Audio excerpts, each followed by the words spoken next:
sind die denn?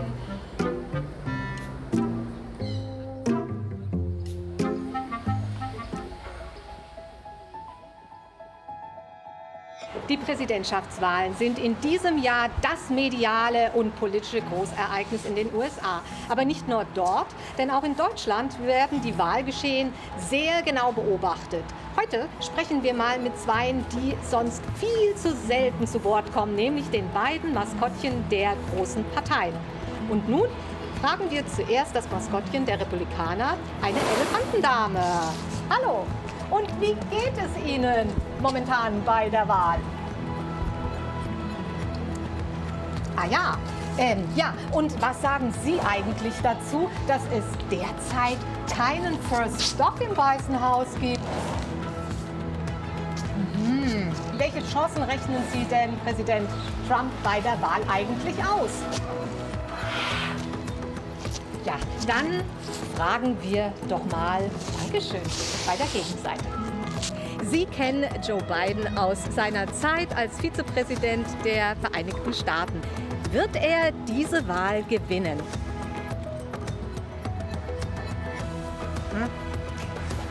Ja. Dann zur nächsten Frage. Sie haben vielleicht ganz bewusst auf einen Auftritt beim Wahltag der Demokraten verzichtet? Oder warum konnten wir Sie dort nicht sehen? Ja, dann vielleicht noch die allerletzte Frage. Was wird denn Ihr politischer Beitrag für die Wählerinnen und Wähler sein?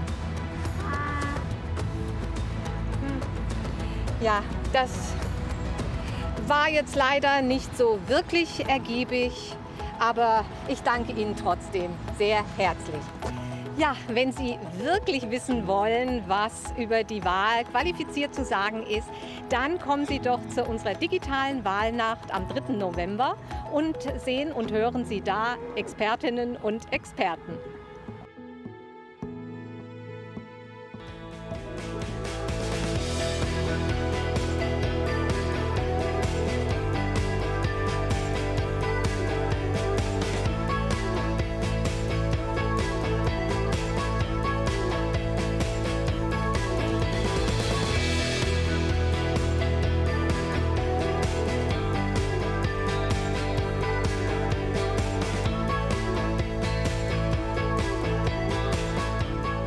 Ja, guten Abend und ein besonders herzliches Willkommen hier zur Election Night 2020 in und an der Hochschule der Medien in Stuttgart.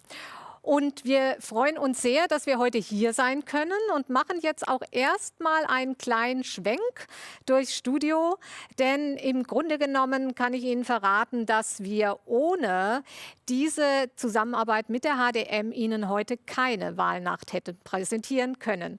Mein Name ist Christiane Püker, ich bin die Direktorin des Deutsch-Amerikanischen Zentrums hier in Stuttgart und freue mich besonders sehr darüber, dass wir heute hier mit dem wunderbaren Team der HDM zusammenarbeiten dürfen. Die Wahlnacht, ich hatte es gerade erwähnt, hätte sonst an einem anderen Ort stattgefunden. Aber wie Sie ja wissen, zu Zeiten der Pandemie ist das nicht möglich, dass wir hier ein richtiges Publikum im Studio haben werden. Deswegen heute für Sie ganz sicher und auch recht komfortabel von zu Hause aus können Sie teilnehmen an der Wahlnacht. Die Veranstaltung ist eine Kooperation des Deutsch-Amerikanischen Zentrums hier in Stuttgart mit der Landeszentrale für politische Bildung Baden-Württemberg, der Friedrich-Ebert-Stiftung, der Friedrich-Naumann-Stiftung, der Heinrich-Böll-Stiftung, der Konrad-Adenauer-Stiftung und dem Evangelischen Bildungszentrum Hospitalhof. Und da wären wir auch normalerweise heute gewesen. Aber es hat nicht sollen sein.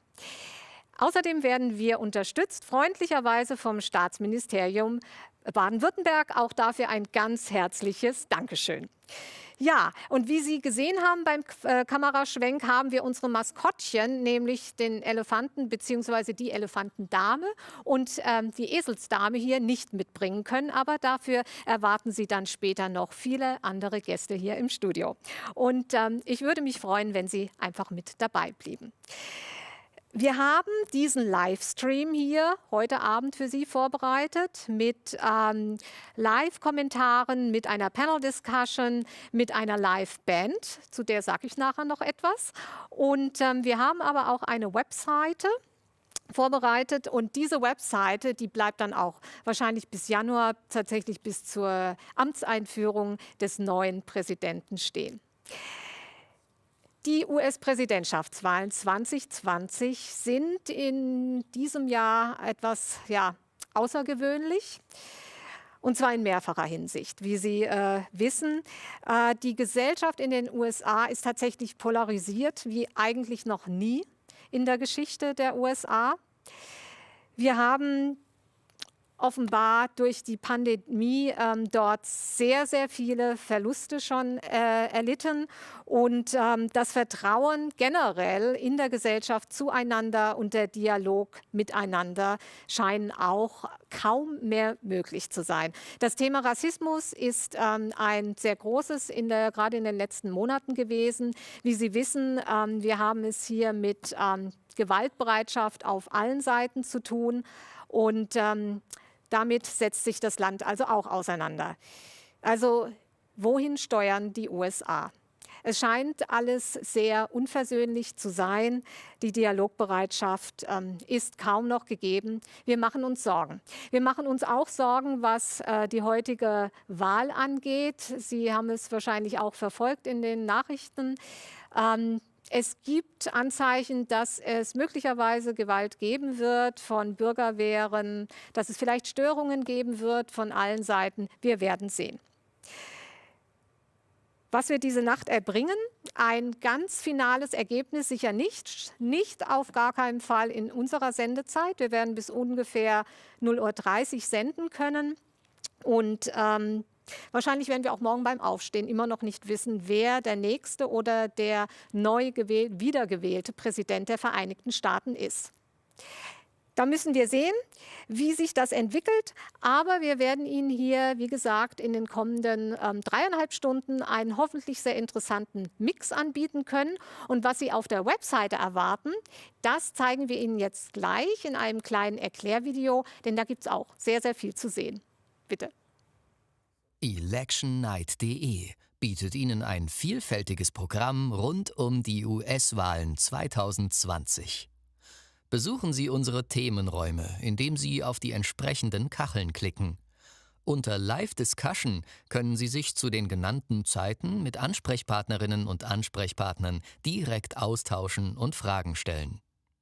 Jeder Raum bietet Ihnen Informationen oder Unterhaltung, die Sie selbst erkunden können. Zu einzelnen Themen finden Sie zudem weiterführende Links und Materialien. Der Livestream ist immer nur einen Klick entfernt. Mit diesem Button kommen Sie von 21 Uhr bis 1 Uhr wieder zurück in unsere Show. Für die Q&A der Podiumsdiskussion können Sie übrigens Ihre Fragen über dieses Fenster einreichen. Ein Facebook-Konto ist nicht notwendig. Unter dem Livestream finden Sie unsere Publikumsumfrage, bei der Sie zeigen können, wie Sie wählen würden. Viel Spaß bei der US Election Night 2020 in den Räumen, Diskussionen und beim Livestream auf electionnight.de. Ja, und ich hoffe, dieser kleine Teaser hat Ihre Neugierde geweckt. Vielleicht waren Sie ja auch schon auf der Webseite. Wie gesagt, Sie können auch noch in den nächsten Monaten dort vorbeispazieren und einfach von Raum zu Raum flanieren. Denn mit diesem Konstrukt haben wir ja versucht, auch ein bisschen ein reales Gebäude abzubilden. Also schauen Sie vorbei. Aber jetzt folgt zunächst zum Auftakt ein Grußwort des Vorstandsvorsitzenden des Deutsch-Amerikanischen Zentrums in Stuttgart, Herr Staatssekretär und Chef der Staatskanzlei Dr. Florian Stegmann. Sehr geehrte Damen und Herren, liebe Zuschauerinnen und Zuschauer, ich freue mich, dass Sie sich alle zugeschaltet haben. Mein Name ist Florian Stegmann, ich bin Vorstandsvorsitzender des Deutsch-Amerikanischen Zentrums in Stuttgart und Chef der Staatskanzlei im Staatsministerium. Ich freue mich sehr auf die US Election Night 2020, die in diesem Jahr zum ersten Mal digital stattfindet. Starten möchte ich mit einem Dank, denn so ein Event ist natürlich immer eine Gemeinschaftsleistung. Ganz besonders möchte ich mich natürlich bei dem Team des Deutsch-Amerikanischen Zentrums in Stuttgart und seinen Kooperationspartnern bedanken, die die heutige virtuelle Wahlnacht ermöglicht haben. Die 4 großen politischen Stiftungen, die Friedrich-Ebert-Stiftung, die Friedrich-Naumann-Stiftung, die Heinrich-Böll-Stiftung Baden-Württemberg und die Konrad-Adenauer-Stiftung, der Hospitalhof und die Hochschule der Medien zeigen zusammen mit dem DAZ und der Landeszentrale für politische Bildung Baden-Württemberg, welche Bedeutung der Wahl hier beigemessen wird. Das Staatsministerium Baden-Württemberg unterstützt diese Veranstaltung sehr gerne. Meine Damen und Herren, alle 4 Jahre entscheiden die Amerikanerinnen und Amerikaner darüber, wer ins Weiße Haus einziehen oder darin bleiben darf. Und schon seit über 200 Jahren wählen die Amerikaner ihren Präsidenten. Dieses ist bereits die 59. Wahl zum Präsidenten der Vereinigten Staaten. Trotzdem, es ist diesmal alles andere als eine Routinewahl. Die US-Präsidentschaftswahl ist ein Ereignis, das weltweit mit Hochspannung erwartet wird und das dieses Jahr in der Corona-Pandemie unter ganz besonderen Vorzeichen stattfindet. Wir in Baden-Württemberg verfolgen das Wahlgeschehen sehr aufmerksam, denn wir sind den USA nicht nur historisch besonders eng verbunden. Die Vereinigten Staaten sind unser wichtigster transatlantischer Partner in der Wirtschaft, bei Hightech-Innovationen, aber auch was Forschung, Bildung, Kultur und den Umwelt- und Klimaschutz angeht. Den transatlantischen Dialog zu fördern, fundierte und faktenbasierte Informationen anzubieten und die kulturelle Vielfalt der USA in den Mittelpunkt zu rücken, das ist seit 25 Jahren die Aufgabe des Deutsch-Amerikanischen Zentrums in Stuttgart. Diese Aufgabe ist heute wichtiger denn je, damit sich unsere Bürgerinnen und Bürger ein eigenes Bild machen können. Und darum geht es auch heute Nacht. Mit Informationen direkt aus den USA, mit Kultur und Angeboten zum Mitmachen. Wir hoffen auf viele Besucherinnen und Besucher dieses digitalen Events und auch auf die Neugierde von jungen Menschen, die die Zukunft des transatlantischen Verhältnisses mitbestimmen werden. Liebe Zuschauerinnen und Zuschauer, ich wünsche Ihnen einen interessanten und einen anregenden Abend. Und ich würde mich sehr freuen, wenn Sie das DAZ auch weiterhin unterstützen würden. Und bleiben Sie natürlich gesund. Ja, ich darf mich dem Vorstandsvorsitzenden des DAZ anschließen und Sie auch über diese Wahlnacht hinaus noch zu den weiteren Wahlveranstaltungen der ganzen Kooperationsgruppe einladen. Morgen das Wahlfrühstück muss entfallen. Das hatten wir für den Hospitalhof anvisiert, aber leider können wir das angesichts von Covid-19 nicht stattfinden lassen. Aber am 5., am Donnerstagabend, wird eine Wahlanalyse digital sein. Kommen Sie einfach auf eine von unseren Webseiten, schauen Sie sich um. Da werden Sie dann den Zugang finden. Und darüber hinaus werden wir natürlich auch mit den Partnern in den nächsten Monaten, wie gehabt, sehr viele weitere Veranstaltungen anbieten, auch zum Thema Wahl. Gucken Sie einfach vorbei. Ich bin sicher, dass Sie fündig werden. Jetzt folgt noch ein Willkommensgruß des Direktors der Landeszentrale für politische Bildung Baden-Württemberg, Herr Lothar Frick. Hallo, Sie interessieren sich für die Wahlen in den Vereinigten Staaten von Amerika heute Nacht? Dann sind Sie hier bei der digitalen Election Night 2020 genau richtig. Die Landeszentrale für politische Bildung Baden-Württemberg und andere beteiligte Organisationen bieten Ihnen hier alles, was Sie brauchen. Informationen, Live-Schalten nach Amerika, Expertenwissen, Hintergründe und aber auch lockere Elemente wie ein Quiz und anderes mehr, das auch zu Ihrer Unterhaltung beiträgt. Das ist eine sehr wichtige Wahl, die heute stattfindet. Die ganze Welt schaut dorthin und es ist auch wichtig, wie sich unsere Demokratien nicht nur in den Vereinigten Staaten in Zukunft entwickeln werden. Deshalb bleiben Sie hier, informieren Sie sich. Herzlich willkommen bei der Election Night 2020. So, und nach diesen Begrüßungen möchte ich Ihnen jetzt noch die Studioband vorstellen. Sie haben sie ja eben bei dem Kameraschwenk schon erahnt. Es ist The Imaginary Prairie rund um den Gitarristen und Komponisten Ian Starr. Er ist aus Kalifornien und lebt aber seit einigen Jahren hier in Stuttgart, ist auch im Dunstkreis des DAZ sehr aktiv und wir freuen uns sehr, dass er und seine Band heute bei uns spielen. Es sind zwei weitere Bandkollegen von ihm da. da. Tobias Fritzen am Bass und am Schlagzeug sitzt Clemens Fregin. Und eigentlich gibt es auch noch einen Saxophonisten, aber leider konnten wir auch ihn nicht wegen Covid-19 einladen hier zu uns ins Studio. Es darf auch nicht gesungen werden, aber es gibt trotzdem eine ganz, ganz großartige Musik und ich freue mich schon sehr auf euch. Danke Ian und danke Clemens und danke Tobi, dass ihr hier bei uns seid. Vielen herzlichen Dank. Wir freuen uns darauf, euch später zu hören. So, and now for the first time, please let me switch into English. And we are going to meet now digitally our first guest here. It's Professor Dr. David Kimball. And Professor Kimball is a political science expert from the University of Missouri in St. Louis. And he is specializing and an expert on election studies. So perfect for this occasion. And David and I, we've met last year when the DAZ was preparing and conducting a networking trip to St. Louis. And actually, St. Louis, Missouri, is the sister city of Stuttgart. And this year, 2020, we also are celebrating the 60th anniversary of the sister city partnership.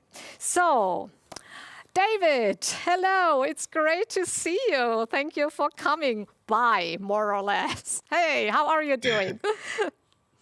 Good, hello, guten Abend. Hi, yeah, it's really good to see you. And actually, I mean, of course, I have to ask you, how is the situation in our sister city, in St. Louis? How is the atmosphere? Have you, I mean, made like, certainly not a walk, but have you driven by any polling stations? Or can you tell us something about it?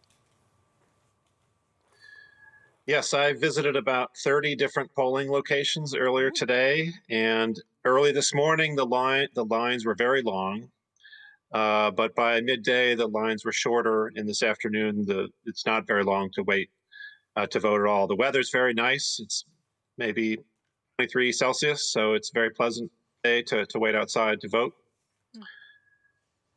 Yeah, and no major problems so far that I'm. Okay, I just wanted to ask you. So it's all peace and calm, yeah? So everywhere in St. Louis. Okay, that's good to hear, really, Yeah. because, you know, I talked to the people before that actually, of course, we are thinking maybe, yeah, the situation is a little bit tight, but I'm very glad to hear that. And in general, this election certainly differs from former elections and regarding the voting procedures. So actually we have, if I'm not mistaken, already 100 million early votings.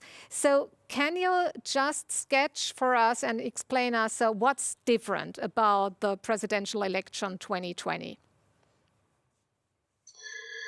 Yes, coronavirus has had a big impact on this election. Many voters do not want to come stand in line and risk catching the virus or spreading the virus. And so many more voters this year are voting what we call absentee ballot, mostly postal voting. And it's been about 100 million voters who voted early before today, which is the highest number of early votes we've had in any election by a wide margin. Mm-hmm. Mm-hmm. And what kind of outcome will this have? I mean, is there any special effect you're expecting when it comes to the results? It shouldn't affect the results because all the ballots should get counted. The politically tricky thing is that this year, Democrats are more likely to vote early and Republicans are more likely to vote on Election Day. And so there have been many legal fights in many states over the rules for counting and casting these absentee ballots, the early ballots. How soon do those ballots need to arrive, and do they need to be signed, and things like that. And we might see some more of those legal fights continue after today if the results look like they're close. Mm-hmm. And I actually wanted to ask what kind of legal scenario will we face when the results actually are really challenged, you know, let it be from the Republican or the Democrat side. So what could you just give us an idea? Right. The legal challenges are most likely to focus on the rules about these early ballots. But the postal voting, takes several days for the mail to arrive, and some states require those ballots to arrive by election day, and if they arrive late, then they don't count. Other states allow a few extra days for those ballots to arrive, and so there have been legal fights already about what those deadlines should be and whether the deadlines should change. If the results after tonight don't look very close, then I think most of those legal fights would go away because neither side would see any point in pushing it to try and win the election. But if the results look very close, then I think we'll see more legal fights over the handling of some of these ballots. Mm-hmm. Could that fight also go to the Supreme Court? Yes, it could, and President Trump has just appointed another justice to the Supreme Court, and so there's a lot of interest in how the Supreme Court might rule on some of those legal questions. Mm-hmm. Mm-hmm. Mm-hmm. So it actually really could take quite a while until we know who actually is the winner. Yeah, is that correct? It could. I mean, there are a few states, particularly some very important states, Wisconsin, Michigan, and Pennsylvania, that won't start counting the absentee ballots until after the polling locations close tonight. And so it's going to take those states, I'd say, a few days to finish counting the ballots. And so if the election looks really close and those states will determine the winner, then we may have to wait a few more days or several days to find out who the next president will be.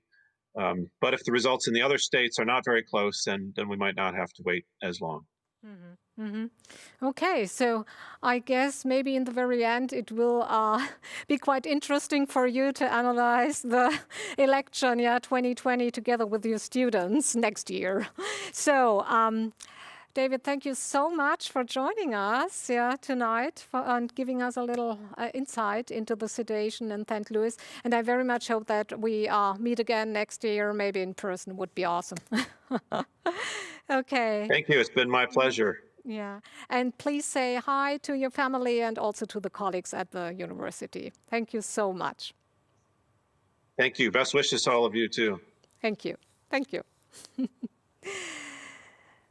Ja, und jetzt wollen wir mal hören, was junge Deutsche zu dem Thema der Wahlen zu sagen haben. Und zwar geht es bei der jungen Gruppe um ein ganz besonderes Charakteristikum der US-Präsidentschaftswahlen, nämlich das sogenannte Electoral College, also die Wahlmänner und Wahlfrauen. Und das ist ein System, was wir hier überhaupt nicht so kennen. Also der US-Präsident wird nicht direkt gewählt, sondern eben via diese Wahlmenschen. So, und wir haben jetzt 3 Schülerinnen und 3 Schüler aus ganz Baden-Württemberg gebeten, die Mitglied in der Debating Society Germany sind, einmal darüber zu diskutieren. Und es geht dann wirklich immer um das Pro und das Contra. Und ich würde Ihnen jetzt sehr viel Vergnügen wünschen. Ich finde es sehr bemerkenswert, was die Schülerinnen und Schüler uns da bieten. And I'm from Karlsgymnasium and I'm the first speaker. So, ladies and gentlemen, what is the basic idea of a democracy? I give up certain rights in order to be protected by the government, assuming that I can also decide this government in a fair election. Now, why can this only be achieved by abolishing the Electoral College in the US? This is what I'm going to talk about today. But before I would like to do that, I would like to do some framing. So the first question we need to ask in this debate is, what is the Electoral College? So the Electoral College is a body of people representing the states of the US who formally cast votes for the election of the president and vice president. So the president is elected by representatives of each state. So now, what are the problems we see with the Electoral College? So the first problem is that we believe that the Electoral College makes the election unfair, which I and a second speaker will elaborate on. And secondly, we believe that the different results to popular votes are a problem. The most recent example is probably the 2016 election, where Hillary Clinton had 3 million more votes than Trump, but still Trump was elected president due to the Electoral College. So now, what we believe could solve this problem is introducing a popular vote system so that I vote directly for the president and the vice president. Now, let me continue with my own arguments, being electoral fairness and that it increases the trust in the turnout and democracy. So let's start with electoral fairness. What makes an election fair? We believe that an election is only fair if every vote counts equally. So as soon as the turnout is discouraged, an election is unfair. Now, why is this currently the case? We believe that right now votes are differently weighted across the United States. Some votes count more than others. A good example for this is California. In California, 700,000 popular votes make one electoral college. In Wyoming, only 200,000 popular votes make one electoral college vote. So we can see that in Wyoming, the votes are count way more than in California. The people in Wyoming are overrepresented, represented more than people in California. A second problem is that in states where the outcome is already clear, votes don't matter as much as in other states. Let's take a Republican vote. In California, a Republican vote doesn't have the potential to change anything because the outcome is more likely going to be Democratic. Whereas, for example, in Florida, a swing state, the Republican vote actually has the impact to change something or matters because the outcome of the election isn't clear yet. So now, how does this change under a popular vote system? Under a popular vote system, we have one voter, one vote, which makes it more fair because every vote counts the same and has potential to change something. Also, it is clear that it's not going to make it entirely fair, still because we, for example, still have voter suppression and so on, but we believe that it would make it at least a little bit fair. And why is this only so little increase of electoral fairness so important? So like I already told you in my intro, what we just this fundamental right is the to elect the president in a fair election. And if this electoral system just generally isn't fair, like we have proven to you, then it just this fundamental right is denied. So that is one reason we definitely need to abolish the Electoral College. The second one is the increase the trust in the democracy and the turnout. So let's start with the turnout. Right now, the status quo, many people don't vote. Especially in clearly blue or red states, people don't think their votes make a difference. Example, Texas. This is clearly a red state. The voters' turnout was only 51.1%, whereas in Wisconsin, a swing state, the voters' turnout was 86.3%. Now, how would this change under our system? Now, if every vote counts, or if every counts the same, then people know that their vote actually has an impact, actually can change something. Therefore, they would go and change, yes? Sorry, we wouldn't necessarily increase turnout. We would, for higher turnout, we especially need to stop voter suppression. This is the bigger problem with turnout. People want to vote, but they can't vote often. Yes, we know, but we already told you that it wouldn't make the election completely fair. But this would be an easy way of making it even fairer. And yes, it would increase the voters' turnout because then people would know that their vote actually has something to change, and especially smaller groups that are not represented at all right now because they don't vote at all because they know that their vote won't change anything. Also, this is so important because it also affects other elections at the same time that take place at the same time. People then also don't vote, and this elections would definitely change under our motion. Also, it would increase the trust in democracy because right now, due to the different results of the Electoral College and popular vote, this creates a trust crisis in democracy. People don't trust the democracy. They don't think they have a democracy anymore because the president that most people vote for isn't actually the president of the country. So we can see that by our motion, we would increase the trust by showing that the system is actually a democracy. So only with our motion, we would make the election fair. We would increase the voters' turnout. We would increase the trust in our democracy. So this is why this motion has to stand. Thank you. Okay. Hi, I'm Johanna. I'm from Goethe-Gymnasium Karlsruhe. I'm holding the first speech for opposition today. Ladies and gentlemen, the Electoral College is an integral part of the US democracy. Dismantling a system that has been guaranteeing stability and democracy in the US for such a long time is fatal, so proud to oppose. 3 things in the speech. 1, on framing. 2, on rebuttal, on the points we hear from first proposition. And then 3rd, onto my own 2 substantive arguments. Now, first on framing. 2 things here. We say that firstly, the Electoral College is an essential part of the constitution and tradition of the US political system. Secondly, then, we say that we should instead focus our energy on other reforms, such as making it easier to register, abolishing voter ID laws, and decreasing gerrymandering, which we think are the real threats to the US democracy. Now, onto rebuttal, onto the points we hear from first proposition.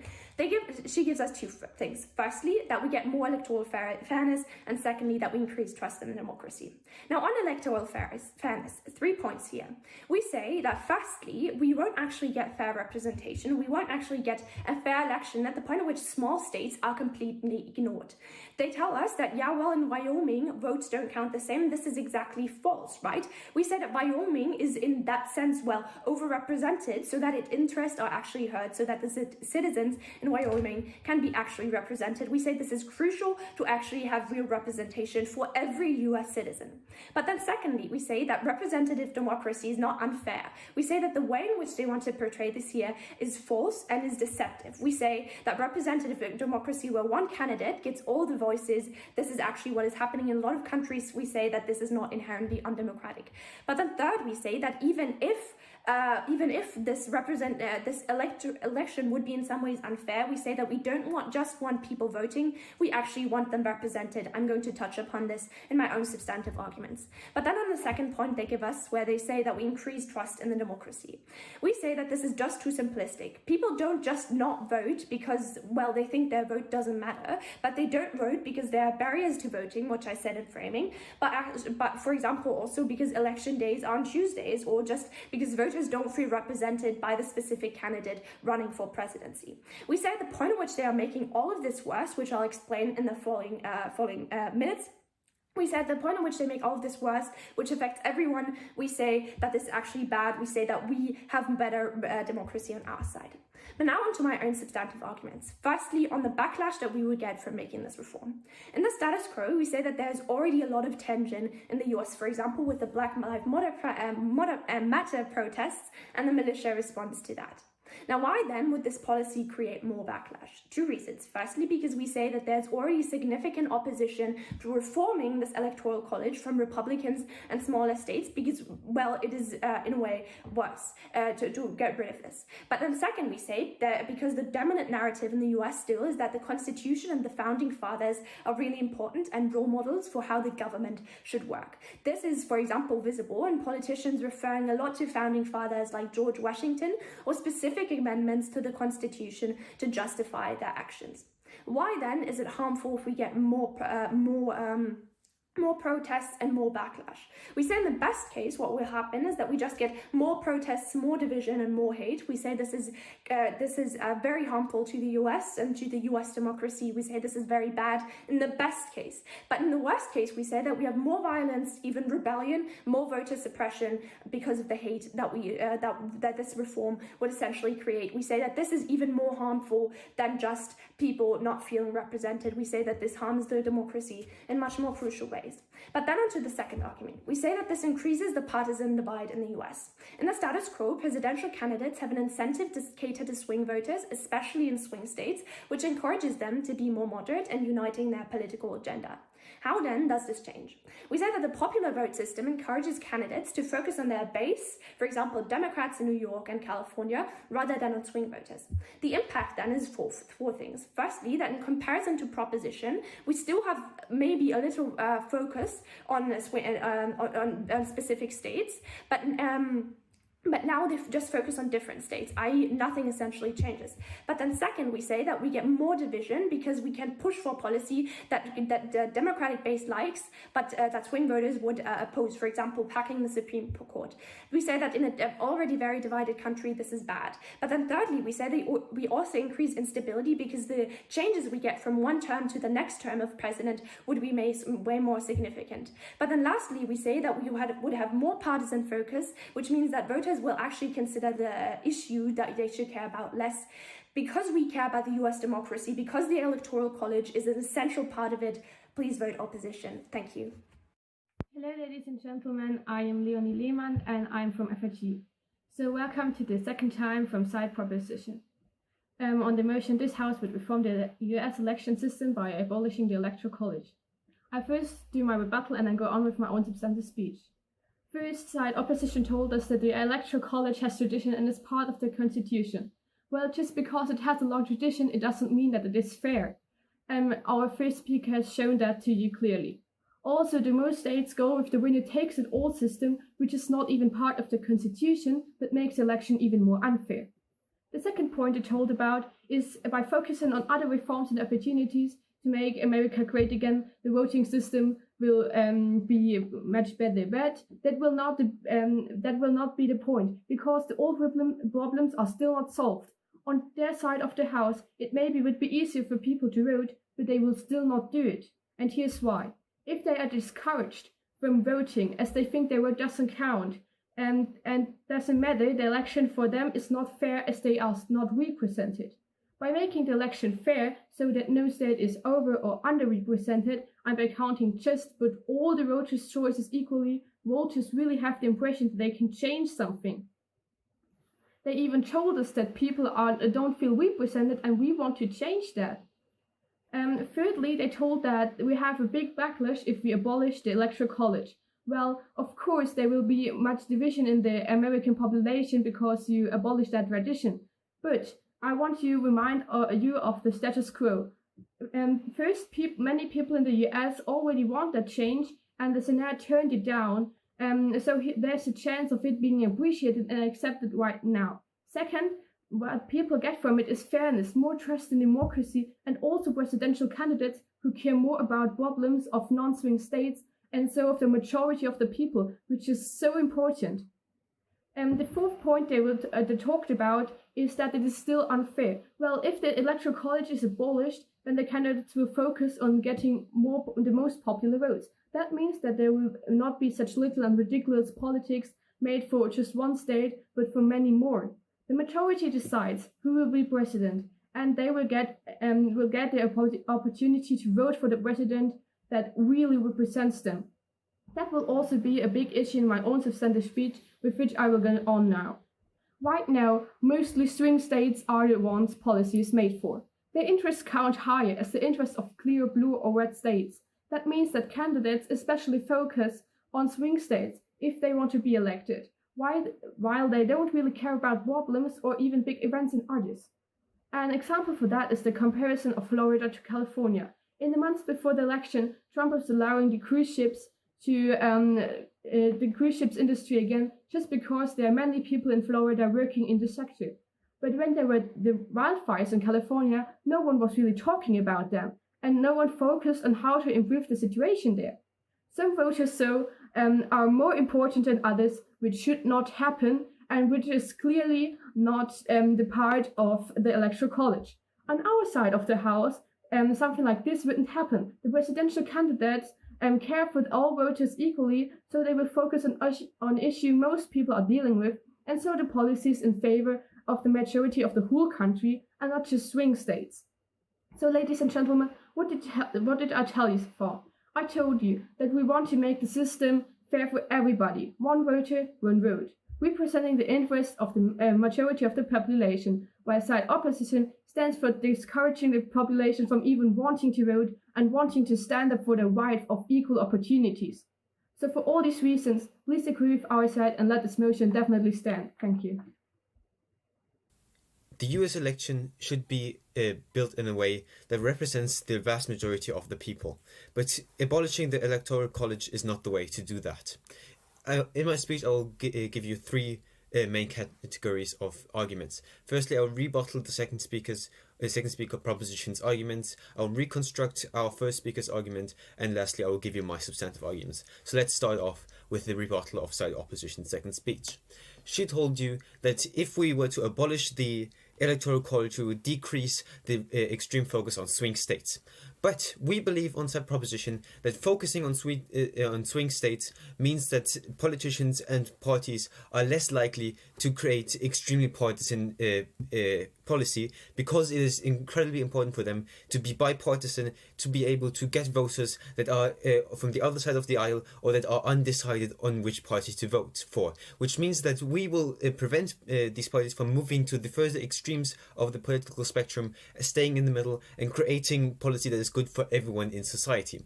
And secondly, if we now disregard these swing states that are mostly built up of rural voters and of minority interest in in the United States, these parties will now move to only focus on the urban areas, because the urban voters outweigh rural voters by 5 to 1, meaning that it is far more profitable for political parties to focus on urban voters rather than focusing on everyone in society, meaning that these rural voters that, according to side proposition, are currently overrepresented will not be represented whatsoever in the future, because their vote on the large scale does not matter to the political party if the president is elected by the popular vote. So to come to reconstruction. The side proposition attacked our argument of the backlash, the incredible and partially violent backlash that would be created by abolishing the Electoral College, and addressed this by telling us that people will probably be grateful because they are more represented, because that is what side proposition believe, that the people will be more represented under a popular vote system. But we, as I've already addressed in my rebuttal, this will only be the case for a certain group of voters, and the rural voters and the minority interests will completely be disregarded under a popular vote system, meaning that these people will be even more outraged because they are losing the heritage of the democratic nation, and they're going to be completely disregarded in the political process from now on, because they don't matter to the political elites. So, with that being said, I'd like to come to my substantive arguments. We on side proposition believe that if we were to disregard and to abolish the electoral system, this will create an even larger incentive for conservative politicians to suppress the vote even further than they are in the status quo. Because the status quo is that we are overrepresenting in some cases the smaller, more rural southern states which are overall more likely to go for the Republican candidate than for the Democratic candidate. Meaning that if we were now to abolish this electoral system and take these voters away from the Republican Party, they will be even more incentivized to now also disregard Democratic voters, meaning that they have more of an incentive to suppress voters like they are already doing in the status quo, because if they don't have the power that they have under the Electoral College, they will have to find other ways to get to balance out this voter representation, meaning that they will go even further into voter suppression, such as furthering the requirements to be registered to vote, and to close voting places in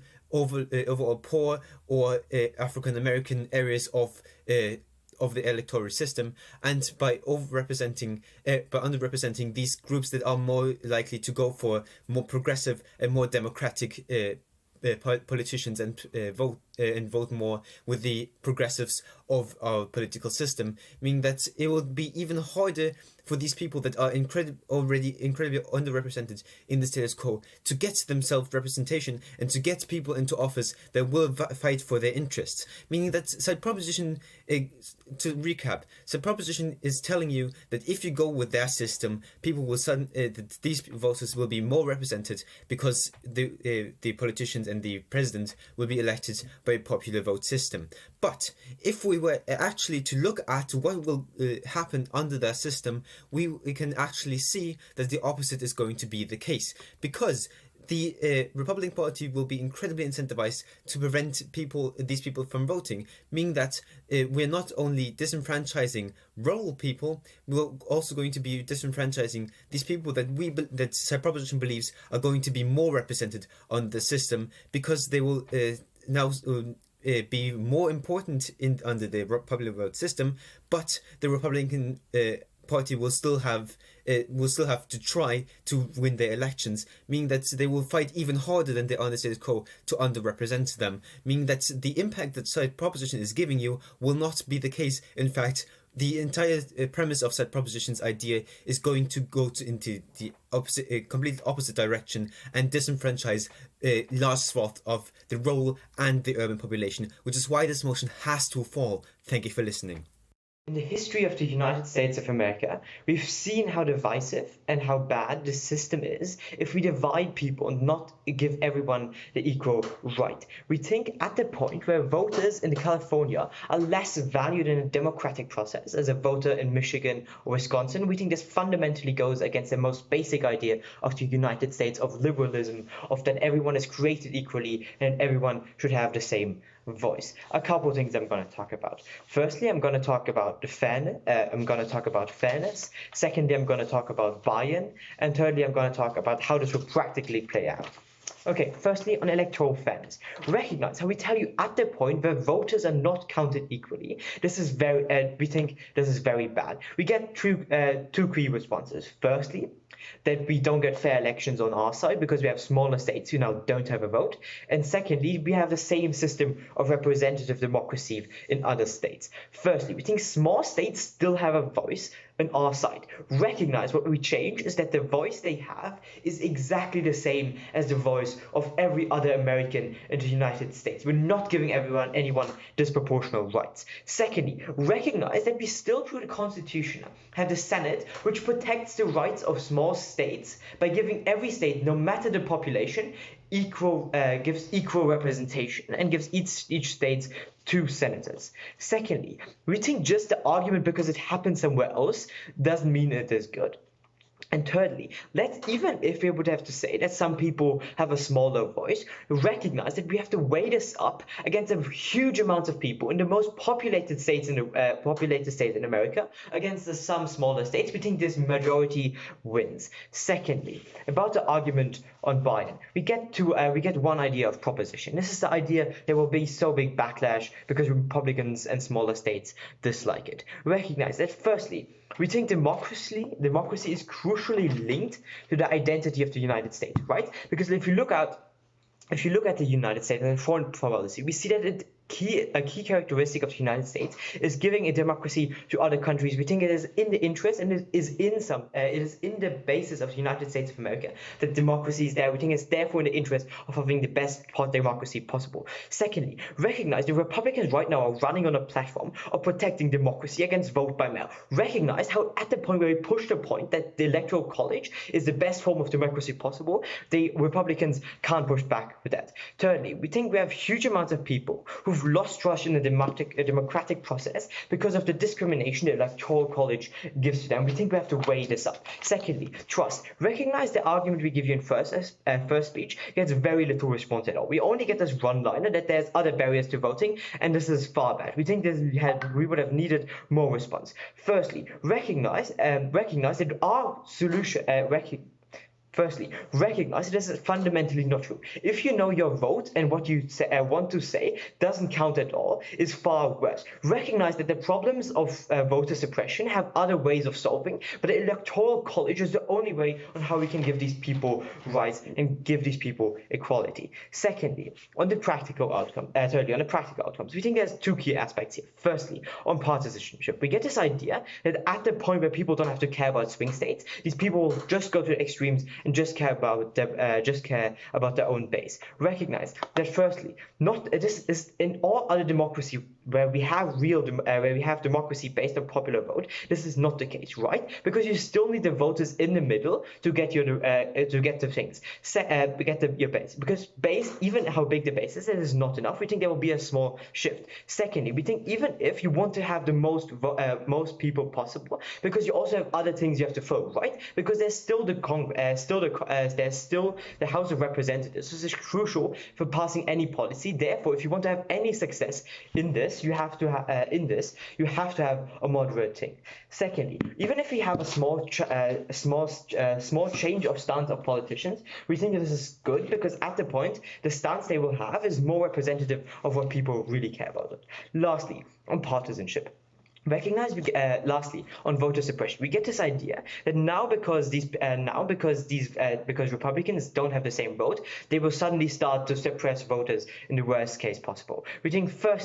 We think at the point where we already have change to the democratic process, it will be easier to get further change in the future. This is firstly because we'll have more media attention about the topic. Recognize that people will be more informed about the democratic process and will therefore care more about it. We think even if you have the people behind your side, making a next step to getting rid of voter suppression is far better, and we also have momentum. Recognize our opposition fails to give you any argument on why it will be better on their side. Lastly, we think this general characterization of Republicans being so bad and of suppressing all voters is fundamentally wrong. We think in the democratic process, every person has to be valued equally. Vote proposition.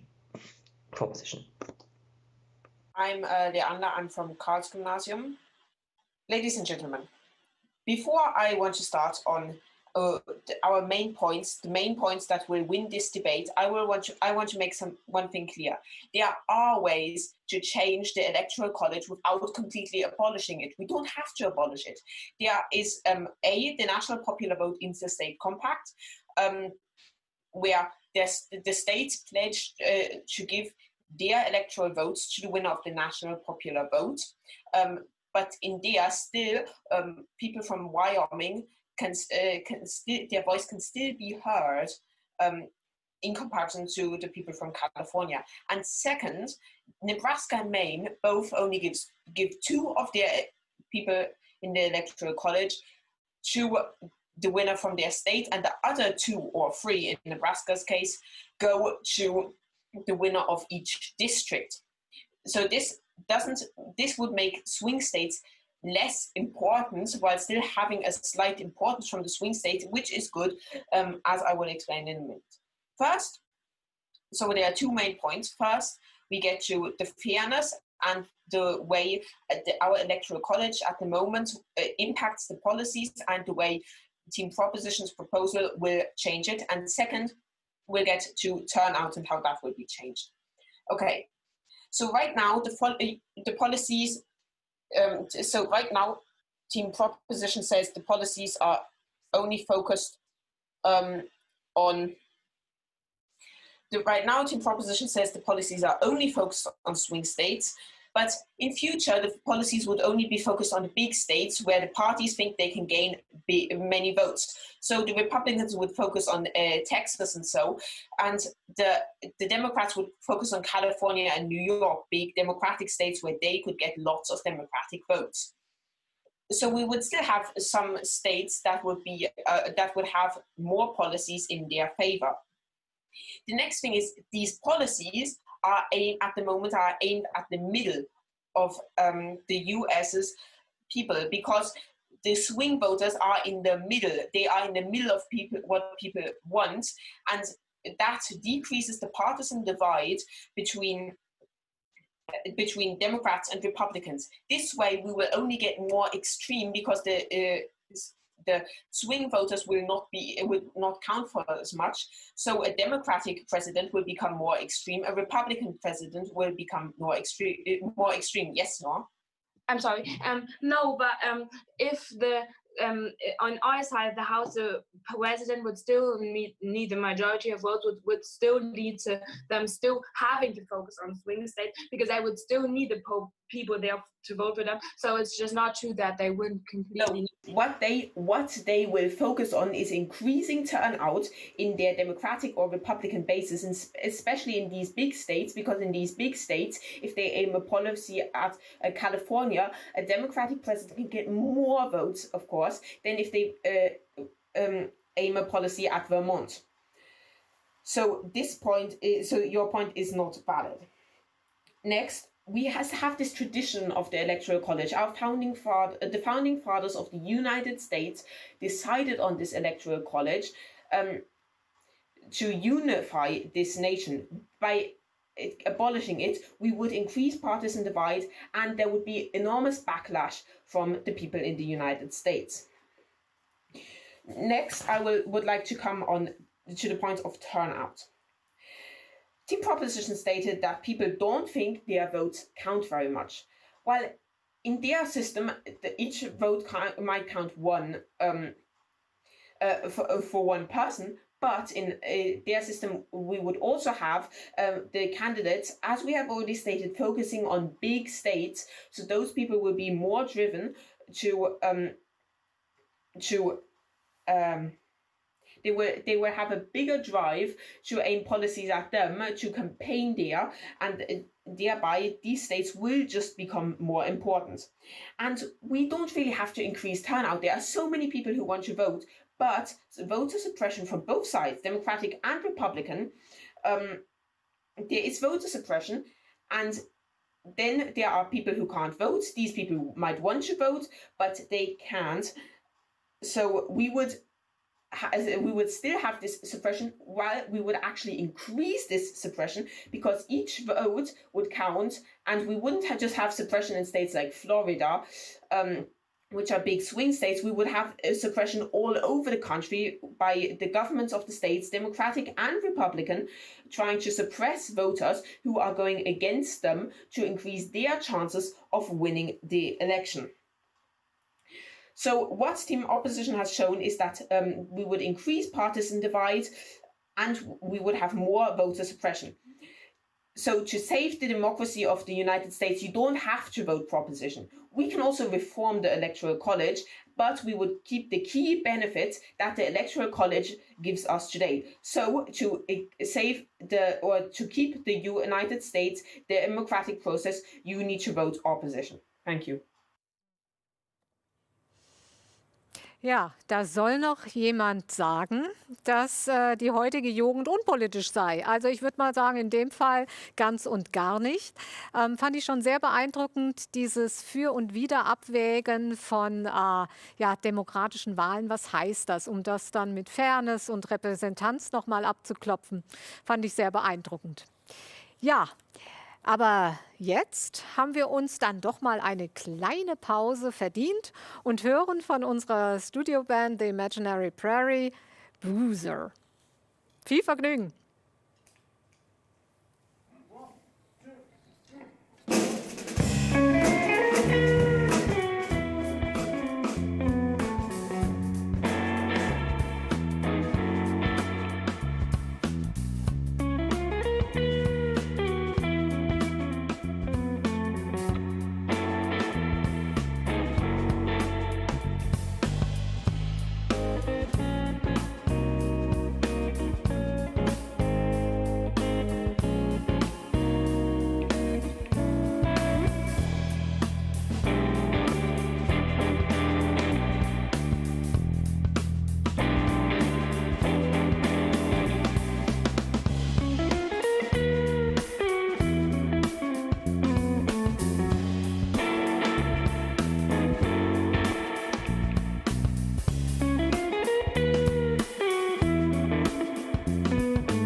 Ja, wunderbar. Das war natürlich jetzt eine richtig tolle Pause. Da fallen mir auch die Moderationskarten hier fast vom Podest vor Begeisterung.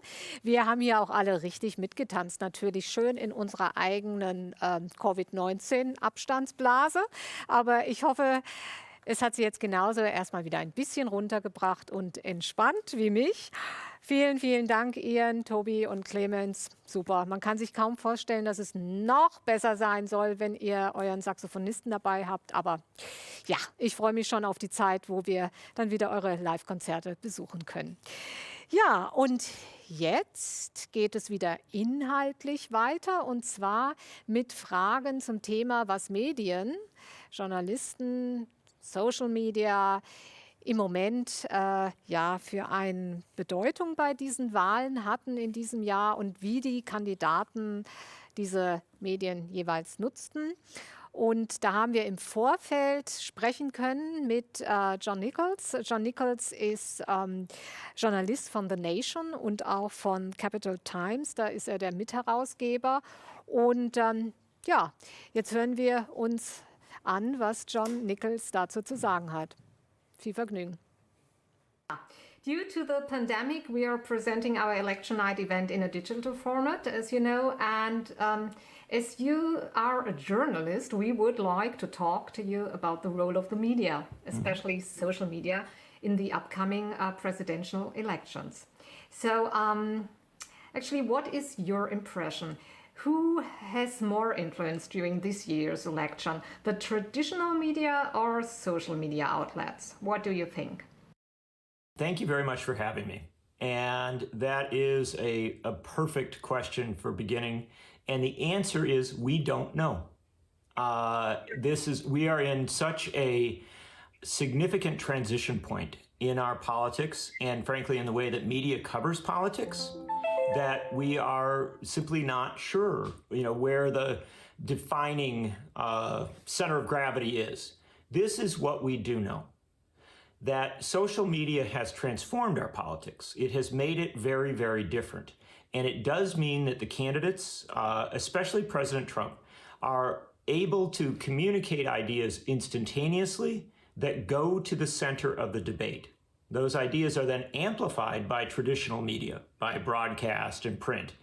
And, where the line of influence is may depend a little bit on the individual, because there are some folks, particularly backers of President Trump, who are very distrustful of traditional media.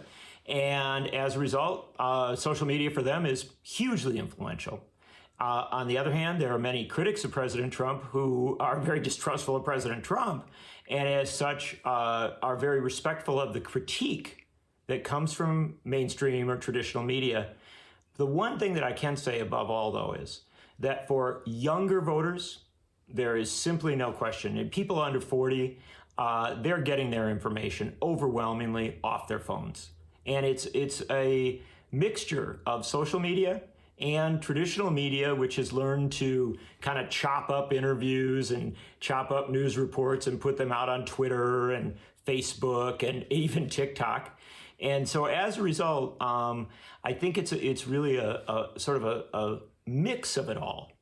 But young people actually are very, very good at navigating that. Older folks have a challenge with it sometimes, not because they don't understand how to use it, but because they grew up with the more traditional media. And so this is probably best understood as the transition election, the last election where traditional media will still hold a great deal of influence, and the election in which social media becomes more dominant. But the key thing to understand is that by the next election, social media will be different. It will have changed so substantially that it may well be in itself a mix of traditional and what we now think of as social media. So it's constantly evolving, and I'm fascinated to watch this election precisely because of that changing role of media. Yeah, and that actually leads me to the question. I mean, social media already played an important role in 2016, but now very apparently, once again, Donald Trump is using Twitter as a direct line of communication with his voters. And if there is a change of office in the White House, would the communication between the president and the American public change as well? And if so, how? What do you think? And will there be like a return to more traditional press work and publicity in the White House? Also, and that, well, adds to the answer actually regarding future elections. What do you think? Those are very, very good questions. And we'll divide it up into what might happen immediately with the change and then into how future elections are going to frame out. There is no question that if Joe Biden is elected president, he will communicate in very different ways than Donald Trump. Joe Biden is a traditionalist. He's a traditionalist as regards politics. He's also a traditionalist as regards media.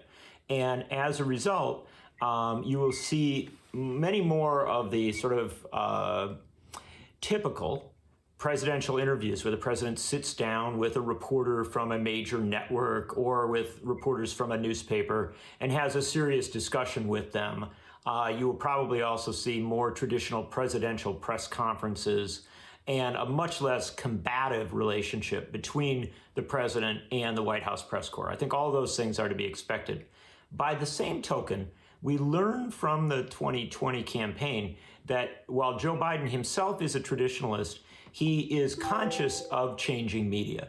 And as a result, he has basically brought in a lot of technical folks who have helped him to communicate on the different media platforms. And what's intriguing is that in the COVID-19 crisis, it was Biden, not Trump, who really first figured out the power of and the possibility of Zoom and of all of these platforms for having meetings even when you weren't in the same place. And so I think you will see, even if and when we come out of the COVID-19 crisis, you will see a lot more virtual communication. Ja, das denke ich auch, dass wir, auch wenn diese Pandemie hoffentlich bald zu Ende sein wird, sehr viel mehr digitale Formate haben werden. Übrigens auch bei Kultur- und Bildungsanbietern, wie wir es sind, wie der ganze Kooperationskreis es ist. Wir dürfen gespannt sein. Wenn Sie das ganze Interview hören wollen, das befindet sich im DAZ-Raum. Und ich möchte an der Stelle auch noch mal hinweisen auf die vielen Räume und auch auf die Sprechstunden, die wir Ihnen jetzt im Verlauf der Zeit auf der Webseite anbieten können. Und damit wir es nicht vergessen, kommt jetzt noch mal ein Erklärvideo, wie das geht. Electionnight.de bietet Ihnen ein vielfältiges Programm rund um die US-Wahlen 2020. Besuchen Sie unsere Themenräume, indem Sie auf die entsprechenden Kacheln klicken. Unter Live Discussion können Sie sich zu den genannten Zeiten mit Ansprechpartnerinnen und Ansprechpartnern direkt austauschen und Fragen stellen. Jeder Raum bietet Ihnen Informationen oder Unterhaltung, die Sie selbst erkunden können. Zu einzelnen Themen finden Sie zudem weiterführende Links und Materialien. Der Livestream ist immer nur einen Klick entfernt. Mit diesem Button kommen Sie von 21 Uhr bis 1 Uhr wieder zurück in unsere Show. Für die Q&A der Podiumsdiskussion können Sie übrigens Ihre Fragen über dieses Fenster einreichen. Ein Facebook-Konto ist nicht notwendig. Unter dem Livestream finden Sie unsere Publikumsumfrage, bei der Sie zeigen können, wie Sie wählen würden. Viel Spaß bei der US Election Night 2020 in den Räumen, Diskussionen und beim Livestream auf electionnight.de. Ja, und jetzt kommen wir schon zu unserer Podiumsdiskussion. Und da darf ich Ihnen den Moderator der Panel Discussion vorstellen, Herr Dr. Martin Kilgus. Martin Kilgus ist selber Journalist. Du warst fast 20 Jahre beim SWR. Es war SWR International, hast auch noch viele Moderationen dann gemacht, arbeitest auch als Moderator, wie man ja sieht, sehr, sehr häufig, sehr gerne auch. Also wir haben dich sehr gerne bei uns und also wirklich auch im ganzen Kreis der Kooperationspartner. Vielen Dank, dass du das heute machst, Martin. Du bist jetzt aktuell auch Geschäftsführer des IFA, der Akademie. Und ja, und was kann man sonst noch zu dir sagen, außer dass es immer ein Vergnügen ist, mit dir zusammenzuarbeiten, Demokratin. Ja, und du wirst jetzt gleich die Gäste vorstellen. Vielen Dank, dass du hier bist. Yeah, thank you so much, Christiane, because at this point we're going to switch languages again over to the English language, because this election indeed is a really special election. This has also been mentioned earlier today by David Kimball, because first of all, we do have a president which really kind of has polarized the constituency more than any other president before. Then, of course, we also do have a, well, country, United States, deeply in crisis, in social crisis, political crisis, cultural crisis, and some say also economic crisis. And then we have this deeply split, polarized constituency, more than ever before. And last but not least, we do have an election in the midst of one of the most severe pandemic situations ever in world history. So this election, whoever the next president will be it Donald Trump or be it Joe Biden, this election for sure will set its mark in history. And I'm really pleased and extremely happy to have three very distinguished guests tonight here with us for our panel discussion. First of all, I'd like to welcome, it's great having you with us, Anne Hesse. Anne Hesse is the chair of the Democratic Abroad Global Women's Caucus.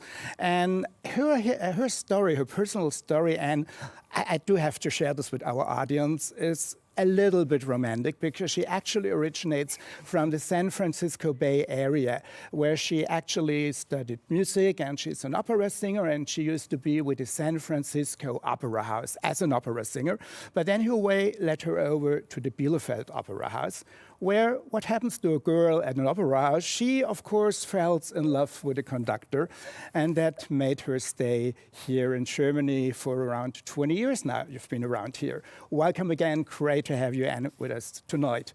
And the next guy is Mike. Mike, welcome. I mean, the same is true for you. You've been around here for about 20 years. You are representative of the Republicans overseas, and actually you are from the Chicago area, and after your studies of French and political science, you got a PhD in organizational leadership from University of Oklahoma. Then you joined the Army after college, and when you retired, I think in 2012, ever since, you've been more or less, let's call it a traveling lecturer, a traveling professor for American universities around the globe, American University, Cairo, Beirut, wherever they are. And of course, you've also married to a German woman living here in Germany as well. And here in the studio, I'm not the only one, I have another good-looking guy with me, Markus Sievert. Right. He's actually an assistant professor at the Bavarian School of Public Policy. He had his, stations of study at Frankfurt University, Freiburg, but also American University and Georgetown in Washington, D.C. And before we actually get into our topics tonight for the two of you, Democrats abroad, Republicans overseas.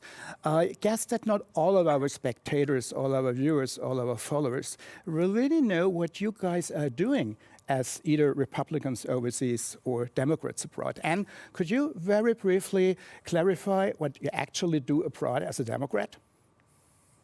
Okay, I'd love to. I'll give you a really quick 1-minute overview of what we do. The most important thing is that our Democrats Abroad is the official Democratic Party representative for all the millions of Americans living outside the United States. And we've been around for about 50 years now, even more. And just like any other state party, we hold a presidential primary and we send delegates to the convention to help select our candidate. Our primary mission, what we do every day, day in and day out, is help Americans overseas to vote. That's our job. I'd like to mention two very important differences between Democrats abroad and Republicans overseas, and that's that the Republicans overseas is not a part of the Republican Party officially. And Democrats abroad is only U.S. citizens can join and donate, and that's not the case with Republicans overseas, where foreigners can also donate to their group. They're a Maybe that's fundraising the group. point, just So, with respect of time, maybe, sorry for interrupting, Anne, but we're kind of really short of time. Let's move over to Mike. Is this like what you just mentioned, similar to what you do, just reaching out to the other, let's say, constituencies, to the fans of the other party, to Republicans? Well, I think Republicans Overseas is a great organization to represent the Republican ideals that our country's kind of founded on, and that we share those ideals. We try to reach out in as many ways as we can within the community, talk about what it is that Republicanism stands for, if you will, which is a different kind of a view on how government's role should be within the country and stuff. We are an inclusive organization, as Ann pointed out. We do like to interact with our host nation compatriots, which is a little different than as she's alluded to. But we think with this input, it helps the Republicans show a little bit more of a friendly hand, and makes us show that we are reaching out to be part of the culture here in Germany. So we don't hold ourselves apart. We do represent back with the main Republican Party, and we have conference calls with them. And we don't really try to raise money. We try to share our ideals and share what it's about. Thank you. Okay, thank you, Mike. Thank you, Anne. And now there's so much to talk about in this discussion. I just checked our website, the different rooms we have, and there's so much discussion going on that we need to get this a little bit structured. And so we thought we're going to split this up into 3 different blocks, thematic block sections, each of them around 20 to 30 minutes. We'll just see how it will go. The first one will start with religion. We're going to get into some more, well, call it systematic or organizational topics. The next one will be the role of women in this election, but also the role of specific voters groups like the Latino voters or the Black American voters. And last but not least, in our third section, third block, we're going to look on issues like the climate change or the economy, and of course, again, COVID-19, the coronavirus, and his impact on this election. However, we're going to start off with the role of religion. And religion, indeed, for the Americans, is an extremely important topic. And the influence of religion on the election is way more important than over here in our European election and voting systems, be it Germany or the rest of the European Union. And we have David Silliman, who prepared a very short video statement on the role of religion. David Silliman. Hello, Stuttgart. My name is Daniel Silliman. I am the news editor at Christianity Today, an evangelical magazine in the United States.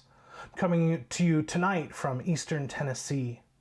Religion always matters in American election because it matters to a lot of American voters. People's faith connects to their fears, their hopes, their deep values. So campaigns really want to speak to those values and speak to that religious identity when they talk about where the country should go, where they want to see the country go in the future.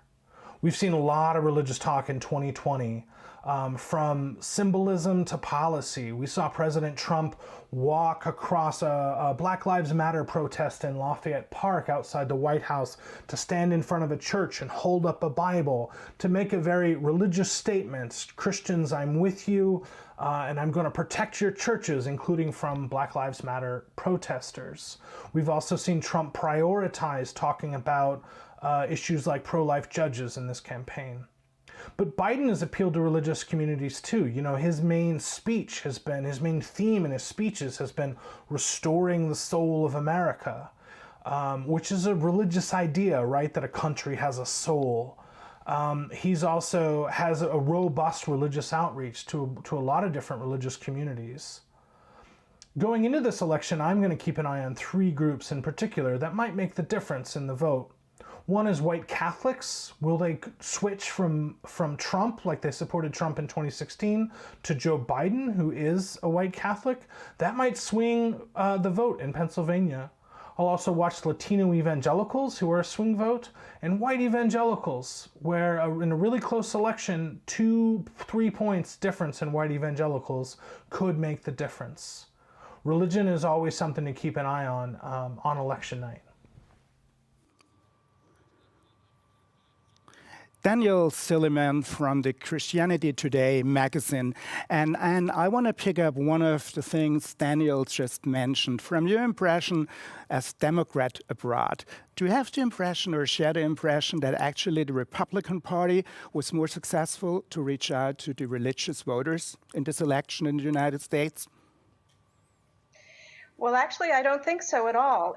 The fact is that mainstream faith leaders are abandoning Trump compared to numbers from 2016. Almost 2,000 faith leaders in the United States signed on to an endorsement letter of Biden a few months ago. And as the man in the clip just mentioned, people's faith connects to their fears and hopes, and they see Joe Biden for half a century has lived his faith and connected his actions to his words, which is something they're worried about with Trump, actually. Do you agree, Mike, in a sense? Sorry, Anne, because I wanted to get Mike in at this point, because we also heard Daniel Silliman speaking about the white Catholic voters who have a very special role. So are the white Catholic voters more on the Republican side or more on the Democratic side? What is your impression from the white Catholics? Why are they so important in the American voting system? Well, I think the white Catholic voters, as well as many other voters who are share traditional values, that's kind of where the appeal that Trump brings, because he's been pushing more of a traditional approach to how people are going after things in our country. So I think that that's kind of why they're number one. His focus, particularly on the pro-life and support of the pro-life movement, has galvanized support amongst most practicing Catholics, from what I understand. And I think that other things, that has been one of the preeminent issues amongst them. I think amongst the real evangelicals, because America is a land of many, many denominations and stuff. And although mainline denominations sound great, the number of people who are actually mainline denominations has actually gone down. The evangelical movement, apart from that, is growing outside of your mainline churches, like your Episcopalians are a mainline denomination. They represent less than 1% of the country, but they own over 65% of it. So, let's make sure we're explaining who the mainline denominations that we're talking about here are. That's kind of a misnomer. I do believe that Trump's made a lot of inroads with people, as you mentioned, Hispanics. They are traditional in values, and that's kind of something where a little bit of a miscalculation, because with regards to the Democrats, because I think they thought by bringing them in, they would be welcome. And however, because of their views on abortion and other things that are contrary to the traditional family views, it's kind of running a little bit of a difference, and it's kind of been ruptured them, that hold that they had on them. Same thing with the black families. A lot of people come from the black background, traditional background. Go ahead. We're going to go on those different groups like the black voters and the Hispano Latino voters a little bit later, because you mentioned the evangelical movement in the United States, which is quite unique and extremely important for the elections in your country. And this is where I want to get you in, Marcus, in this debate, because there's been a lot of, well, let's say, religious symbolism around these elections. Some days ago we had news here on German television that there were evangelical voters praying for Donald Trump as a president, that he basically survived his COVID-19 infection. And they say, well, he's so blessed by God that he survived this sickness, this illness, this infection within just only 3 days in hospital. So he's selected by God, and he has to be our next president, our future president. This is like something unheard of, let's say, over here in Germany and within the European system. Why is this, let's say, symbolism of religion so important to the Americans? I don't have an answer why it is important. I think it has historical roots from the start. Think about kind of like the Pilgrims coming to the colonies to begin with, and so symbolism, religious, kind of like as Mike also said, kind of like connecting the people's faith to policy, but also to the narrative, is an important issue in many ways.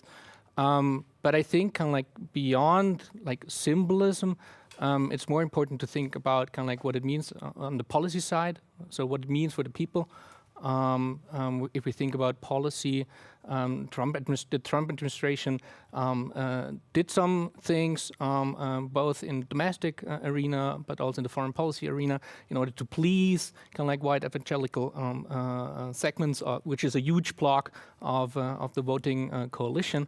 But on the other hand, it was also what Anne mentioned. If we can believe the polling data which is out there, Biden might make some inroads into kind of like the white Catholics voters. So there's some movement signaled there.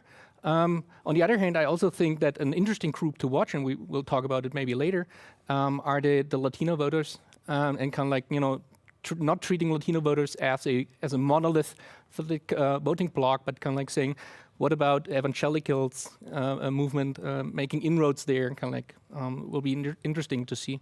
How this we're turns going to out. get back to that, to behavior of Latino voters and other voting groups in our second section, actually. However, come in, Mike. Yeah, sure. So I just wanted to point one thing. It's one particularly important group where a lot of policy has been directed to and efforts have been made has been to the Jewish vote. Normally, that's been very solidly Democrat in the past, but Trump, after more than 30 years of American presidents promising to move the capital of Israel to Jerusalem, he took a stand. He actually moved the capital to Jerusalem. A lot of people said that won't work. That'll cause more problems. But he did it. He lived up to that promise. He's been working consistently as a part of his platform throughout to develop more inroads within developing the peace process. And so you've got peace with the UAE, Bahrain, and now Sudan, and a whole host of other countries. This is part of a larger foreign policy extension that Trump is using because of where we are. But I just want to make sure that he's been catering to, not in a negative way, but in a way where he's listening to the evangelical voters. He's been listening to the Jewish voters. He's been listening to the Catholic voters. And you want to come in at this point. Do you agree? Or I think we have to be very careful about the motivations for the fundamentalists to want that embassy moved to Jerusalem. They're very pro-Israel, but they're not good friends of the Jewish people. And as far as making this deal, this so-called peace deal, which is actually an arms deal, wrapped up in a trade deal and dressed up like a peace deal, making a deal was important for both for both Trump and for Netanyahu, because they needed to show they were making movement. Just making any old deal is not really good. They gave up a lot, and the Israelis are not safer for having done that deal. And the entire issue, and I want to... Martin, I'd love to react to that, because that's kind of directly germane to mine. Yeah. Just making any deal is a bad idea. That's exactly what Obama did. Plus, he sent $150 billion over to Iran that had been in frozen assets. So I agree with you, just making any deal. Yeah, I mean, this again is like just facts and numbers. A multilateral deal worked out over years and years carefully. And facts and number, but however, this is interesting enough. I'm really sorry for interrupting, but with facts and numbers, it's always a bit difficult for us to follow, in a sense, who is right and who is wrong. But this is a perfect example, also showing how polarized interpretations are. Where does this come from, Marcus? That we have this election where, be it the deal with moving the embassy to Jerusalem from Tel Aviv, or pumping money into the Middle East, that this is interpreted in such a, let's say, totally different way, or understood, taken in such a different way? I mean, I'm not sure when it was said, kind of like that there's no truth out there, but kind of like only, or no facts, when that was said, and who said it at the time, but only kind of like interpretations of the world. I think we are in this kind of like difficult time where, data, facts, are interpreted in very different ways, as we see. I think there are facts out there are truth out there, but there are political debates are most often about narratives, about kind of like different perspectives, and this is what we see at most of these discussions, right? Yeah, I have two more aspects, two more issues on this election, which I would really love to cover in this first round of our debate. One is a bit similar to what we were just talking about, just those different kind of belief systems, not in a sense of religion, but also in a sense of conspiracy theories. And there's been a lot of around about Russian influence on these elections, or about a Jewish conspiracy around this election, or about Islamic influence on this election. This is at least what we had on our news some weeks ago. It cooled down a bit, so it's not like the top issue, but conspiracy has always been something which was in our media a lot. What is your point of view on that? You're asking me? Yeah, I'm asking you, Anne, about conspiracy theories. Okay, that's a huge question, and obviously, voter suppression is real. Influence from all over the globe is real. It always has been. It's part of the world. What's really different now from even in 2016 is that the United States government is allowing it to happen. Our Congress was trying to, our intelligence agencies, which are huge, and we spend lots of money getting those people out there. They were ringing alarm bells saying there are foreign entities trying to influence this election, and the Trump administration shut them down. They want that help. And Congress has been trying to pass legislation to help secure the cybersecurity they've been trying to get in, and all kinds of measures to keep these things that you've mentioned, Martin, out of our election. And it's as if the Trump administration has opened the door wide and said, come on in, boys, do what you can. It's really horrible. Mike, you want to come in on that? Yeah, I don't agree. I don't agree with that at all. I know that there is... Yeah, but that's absolutely fair that you do not agree. So, yeah. I just... You asked. Those are facts. Well, facts are hard things to agree with. First of all, I don't think you know anything about the military or anything like that when it comes to cyber or, those are kinds of things. The United States government, I read things too. And I think that, first of all, I was speaking, so let me finish, okay? When the United States government, I can read on all, they have different types of agencies. I don't know what the special anagram is, but they got this big place in the sky where they watch over stuff. I'm pretty sure, that people are on the ball when it comes to seeing if people are trying to make inroads into all of our systems or whatever you want to call it. But more importantly, this influence of people, the original question was conspiracy theories. Yeah. I don't think that conspiracy theories are helpful. I don't think they're really germane to the conversation. So I disagree kind of all at large. I would put conspiracy theories about this much credibility, and I would put issues as the main reason for why people vote. I can tell you, speaking from my own preferences over the years, it's not been because of a conspiracy theory that I've decided to vote for a presidential candidate one way or the other. It's because whether I thought they were honest or whether I liked their policies, those are the kinds of things that most mainline people use. And I noticed earlier that my colleague here, she used the word fundamentalist, which is newly introduced, because fundamentalists and Orthodox Jews, fundamentalist Christians and Orthodox Jews are really, this is the big group of people that you talk about is the actual religious voting bloc that Trump has been courting. The neo-evangelical movements, as a different type of perspective, and he hasn't really been going after them. So he may indeed have had some weaknesses there. I'll grant you that, because they don't really subscribe to the same type of thinking. But these kind of talk about theories and conspiracy theories, not a good idea. And one additional point I really like to pick up in this first round, maybe as our final point in this first section, also due to time, Marcus, is there's a very interesting phenomenon in this election. I think Mike and Anne will agree. And we heard it earlier from Christiane, about 100 million Americans were early voters. They even went to the polling station ahead of time, or they decided to go for postal votes. And this is unique because I'm not talking about conspiracy theory, but there's always this theory of maybe manipulation, because of course it will take some time to simply count all those votes. And do you have an idea, is there like a tendency if those early voters will be more on the Democratic side or more on the Republican side? I think there are 2 or 3 questions in that part, right? Let's start with the last one. More on the Republican or more on the Democratic side? If we look at the latest data, I think there was kind of like 2 different phases. I think the first phase until mid of October, second half of October was kind of like heavily driven by Democratic voters, kind of like going for making the option of voting by mail. If you want to believe newer data, I think that has shifted, and kind of like the Republicans are catching up. And that will be tricky because I'm not really sure how this is included into the polling models, in the electoral models. So that also complicates a little bit the exit polls that we see today. Looking forward how that turns out. Do you have, as a political scientist, any kind of idea when we may expect the final result of this election? I mean, that's the golden question. However, do you have an idea how long this might take?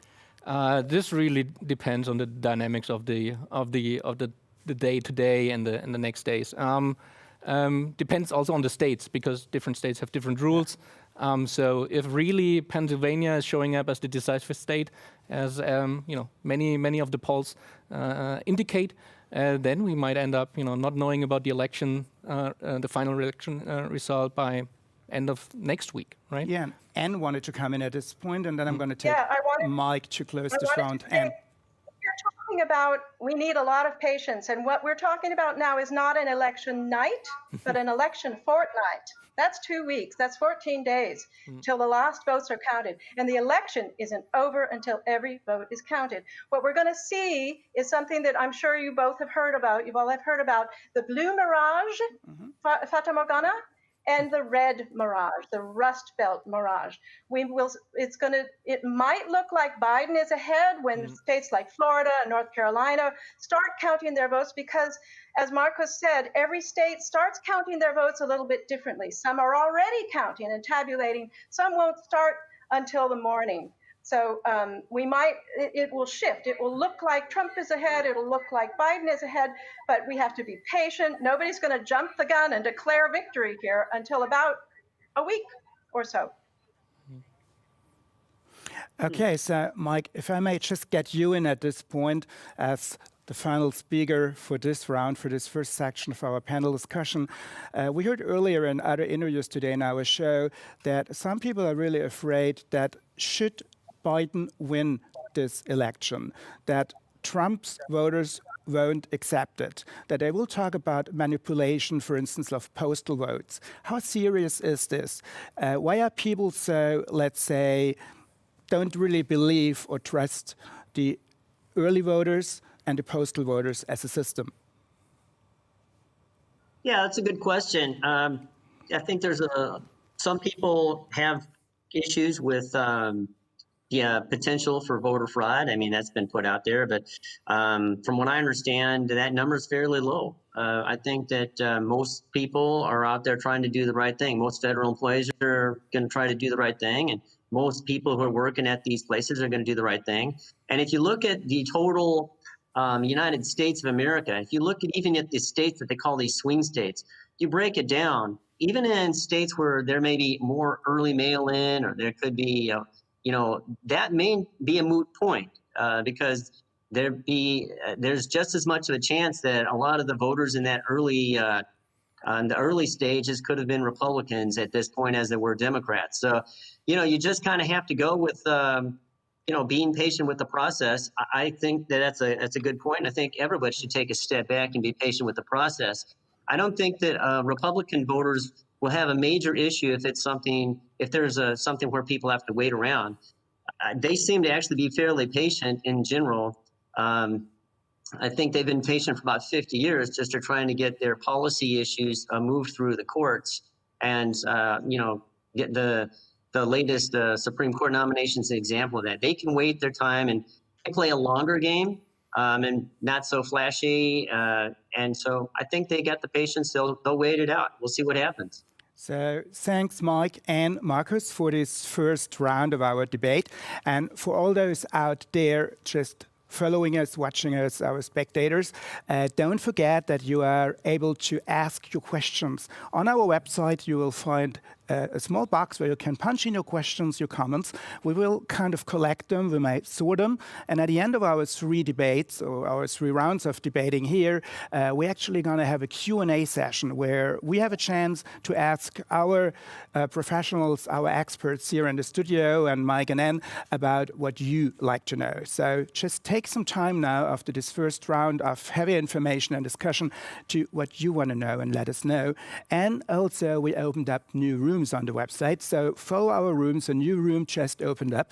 You may also in this room ask questions about the political systems or about the swing states, which were mentioned earlier today in our debate now. Swing states like Philadelphia, like Pennsylvania, or like Florida.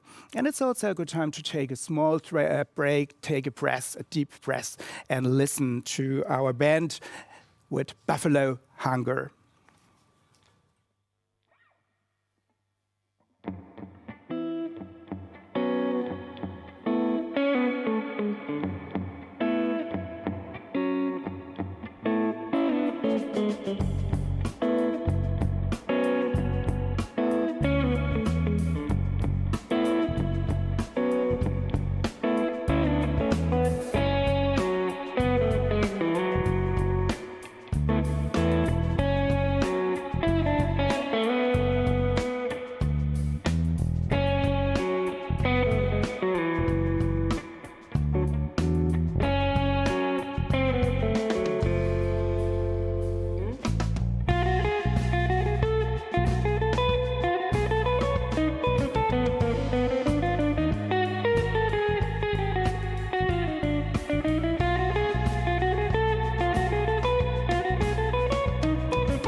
Our marvelous band. Thank you very much, boys, for Buffalo Hunger.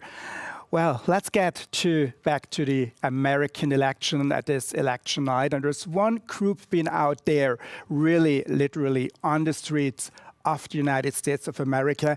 And this group out on the street said, this is our election. We want to have a change either to the one or the other side. The group I'm talking about are women, American women. They've been extremely active during the last few weeks, and they really went like from door to door as long as COVID-19 allowed, or they just rallied out and had a great campaign for both sides, be it the Democrats or be it the Republicans. How come? Why are women that important in this election and in elections in America? Do women really want to make a difference? Yes or no? We have information and impact, a very personal point of view from Greta Olsen. Greta Olsen is a professor at the University of Gießen here in Germany, and this is Greta Olsen. My name is Greta Olsen, and I am a professor of literary and cultural studies at the University of Gießen. Women are not only important for this election, they own this election. This is because of what is called the so-called gender gap. First of all, more women vote who are eligible to than actually men do. Second of all, in what is called a gender gap, increasingly, women voters are voting Democratic, whereas men remain relatively stable in the Republican Party. As the Republican Party has moved ever farther to the right, more and more women are becoming disaffected and want Trump and Trumpians out of power. Many women voters find it disgusting, Trump's anti-immigrant rhetoric, if that is from the Muslim ban, to calling Mexican rapists, to most horribly separating children from their parents at the Mexican border, so that there are now over 500 children whose parents cannot be found, who are in a quasi-detention in the United States. A second huge issue for women voters in the United States right now is our prospective next vice president, Kamala Harris. I think this is one thing that Germans are more aware of. Kamala Harris would be the first Black woman vice president, and she would be the first Asian American vice president. When Trump calls her a monster, when he says, can that woman really be vice president? What he's doing is rehashing the birther movement. That was to say that Barack Obama could not really be eligible for president because he was not a natural-born American. He was not born in the United States. We know this not to be the case. Harris is as much of a natural-born American as is Barack Obama, as is Joe Biden, as is Donald Trump. When we see the way that Harris is attacked, we see what we call as intersectionality. These are not just women's issues. We can't just view Harris as a woman. We have to see her as an Asian American woman and as a Black woman, where categories of identity come together. So this is to say that as feminists and as women voters, it's not just about being women or so-called women issues. It's our alliance with others who are being hurt by the Trump presidency. Intersectionality is a very fancy word. I want to try to explain it now with this t-shirt that I've got on, which my beloved sister gave to me. And to do so, I'm going to have to put on my glasses so that I can read what it says. The t-shirt says, vote as if your skin is not white. Remember, in this year of systemic violence, fighting against it with the death of George Floyd and Breonna Taylor, what it actually means to be a Black in America and the kind of violence that you and your children are subject to. Vote as if your parents need medical care. Because if the Affordable Care Act is turned over in the now majority conservative Supreme Court, then your parents will not have the care they need. during a winter in which we expect more COVID-19 deaths. Vote as if your son is transgender, because he will be endangered by the kind of policies and legislation that the current Supreme Court, that a Trump administration were to continue, will put in place. Vote as if your brother is gay, because he will be endangered, as he is endangered now, in a Trumpian American where hate crimes and violence against LGBTQ people is tolerated and is furthered rhetorically by the president and his followers. Vote as if your water is unsafe, because environmental protections need to go back in place. Vote as if your daughter is a sexual assault victim. For all of these reasons, women, and I'm making a call now, will vote Trump and Pence out of power. Well, this has been a pretty outspoken, kind of strong statement from Greta Olson covering many issues. And Mike, I think we need to break this down a bit because otherwise it's going to be too much for the three of us to handle. I want to simply start with, let's say, the starting thesis statement from Greta Olson saying that actually it's the women who own this election. Mike, do you agree? Yeah, absolutely. I think women play an incredibly important role in this. And I think that one of the things that I think is a strength of the Trump administration, which has been their utilization of strong women as their speakers on their behalf. I mean, they had two great speakers, three speakers in a row. They're the people who are actually the press deals with on a daily basis. So that's number one. They had Nikki Haley. There's secretary to the UN, or I guess our UN representative there. So she's an Indian woman, by the way, the former governor of South Carolina, a state in the South. I would point that out. And I would say that Trump's appointed a woman, a Supreme Court justice, who has had impeccable credentials. And despite whatever people want to say about her, I've never seen anybody go to a Supreme Court hearing and not have to go and say, I'll have to get back to you on that, or not have a stack of books to refer to. The woman's a genius, and it's clear that women, this is what we're talking about, women, the role of women in the election. So I think Trump has not only recognized that, I think his daughters are out there on the stump for him. Which way you slice it, you can see that it's women are being empowered by Trump. Now, a lot of people don't agree with it. I do think women have a difference. I think they will support Trump. And I think there's other reasons why they might support Trump other than his policies, because I do think that there's a degree of violence that has been in America's cities that has made a lot of suburban women who they say we're going to go in soft on supporting Trump. I think when I heard this very poignant woman crying out for help, she was calling 911. She was in her minivan in Richmond, Virginia, and it was being surrounded by activists. She was pretty scared. I think that is something that resonates with everybody. And as a father of three daughters, I want to make sure that whatever person is in charge, this is my last point, that they support the fact that if you should get empowered and you should go forward and do your job based on your capabilities, your character, not based on either your gender or your color or your orientation. And do you agree, watching you while Mike was speaking, there was some point of disagreement in your face? A few points. I just have to respond to what he said about the Supreme Court nominee. She didn't need notes because she didn't answer any questions. That's why she came off looking like maybe she knew something, because she said no comment to just about everything. But what I want to talk about is what's important to women. What is important to women? I've been so fortunate in my role as Women's Caucus Chair to travel around the globe and talk to women. I've had conversations with women in so many different countries and different economic situations, different ethnicities, and there are just a couple of things that unite all women, and that's family and community. This is what unites us. And this is also Republican women, suburban women, urban women. It's all of us, family and community.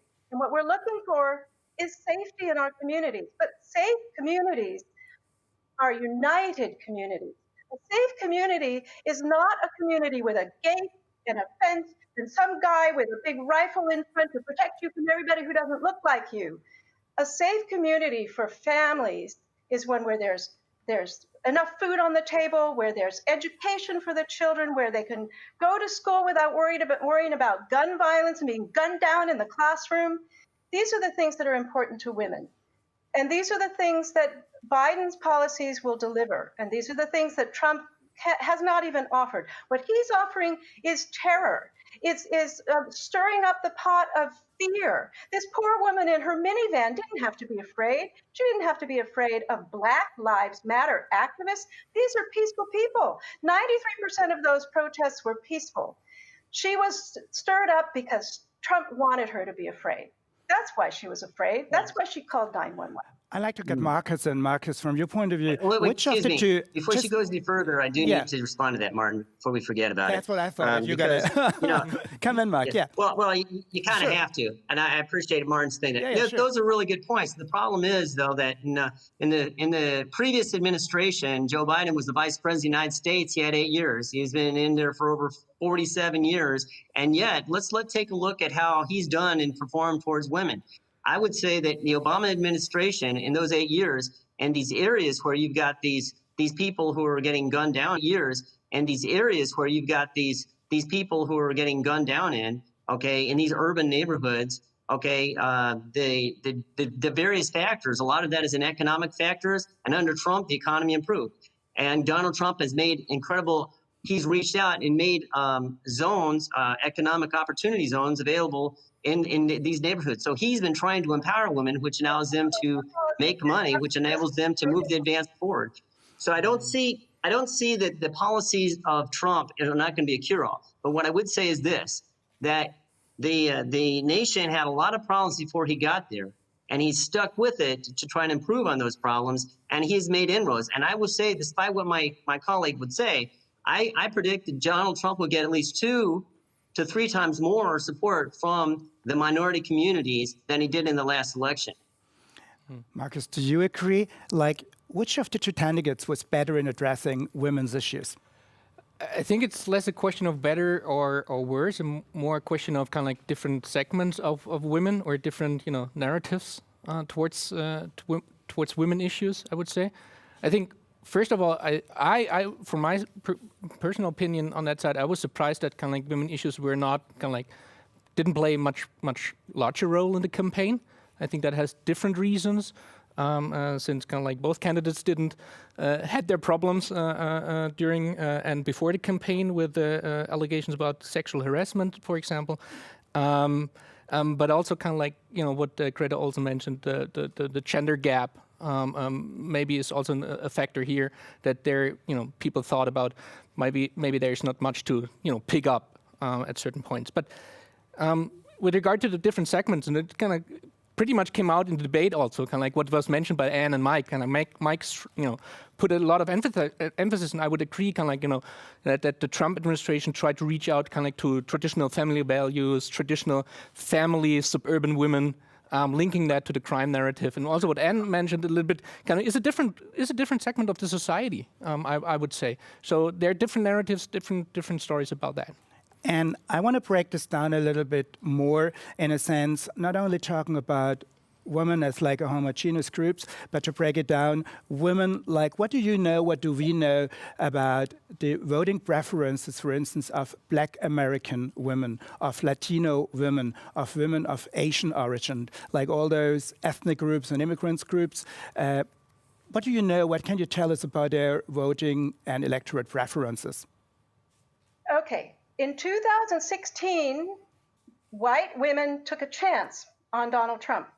They took a chance on him, and they regret it now. Statistics are showing that they're leaving Trump in droves because now they know who he is. That he was a mystery. They weren't sure. They believed him. And some of this fear-mongering is what they bought into. I think as a suburban woman myself, I would be so insulted by the pandering of Trump saying, suburban women, why don't you like me? He thinks we're in the 1950s. He thinks that's what's important to us. He said, well, I'm going to put your women back to work. It's so insulting. We're professionals. We understand a lot more of the world than Trump does. But as far as black women have always been the backbone of the Democratic Party. And they saved us in the midterms in 2017, 2018. It was the black women vote that put us over the top and sent that tsunami of new women legislators to Washington. So we're really grateful for that. As far as the Asian community, even the Asian Republican organization has sided with Biden now. And certainly the Latinos, there are Latinos and Latinos and Latinos. My family is half Latino, and you can never put them in a box altogether. They're not a monolith at all. As you pointed out, they're the evangelicals, they're the Cuban people of Cuban origin have different, completely different orientation, different definitions of what the word socialism might mean, for example. So you can't put them in a box. But in general, the black community is solidly behind Biden.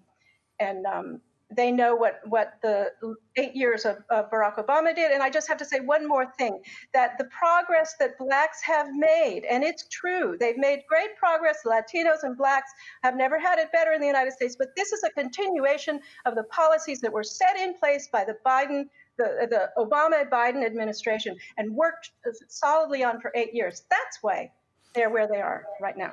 Thanks, Anne. Before I get Mike in again, just Mike, give us 1 second for Marcus, because Anne just mentioned, for instance, the Black Lives Matter movement. We also had the Me Too movement and all those social media movements. How much did these movements have an influence on this election?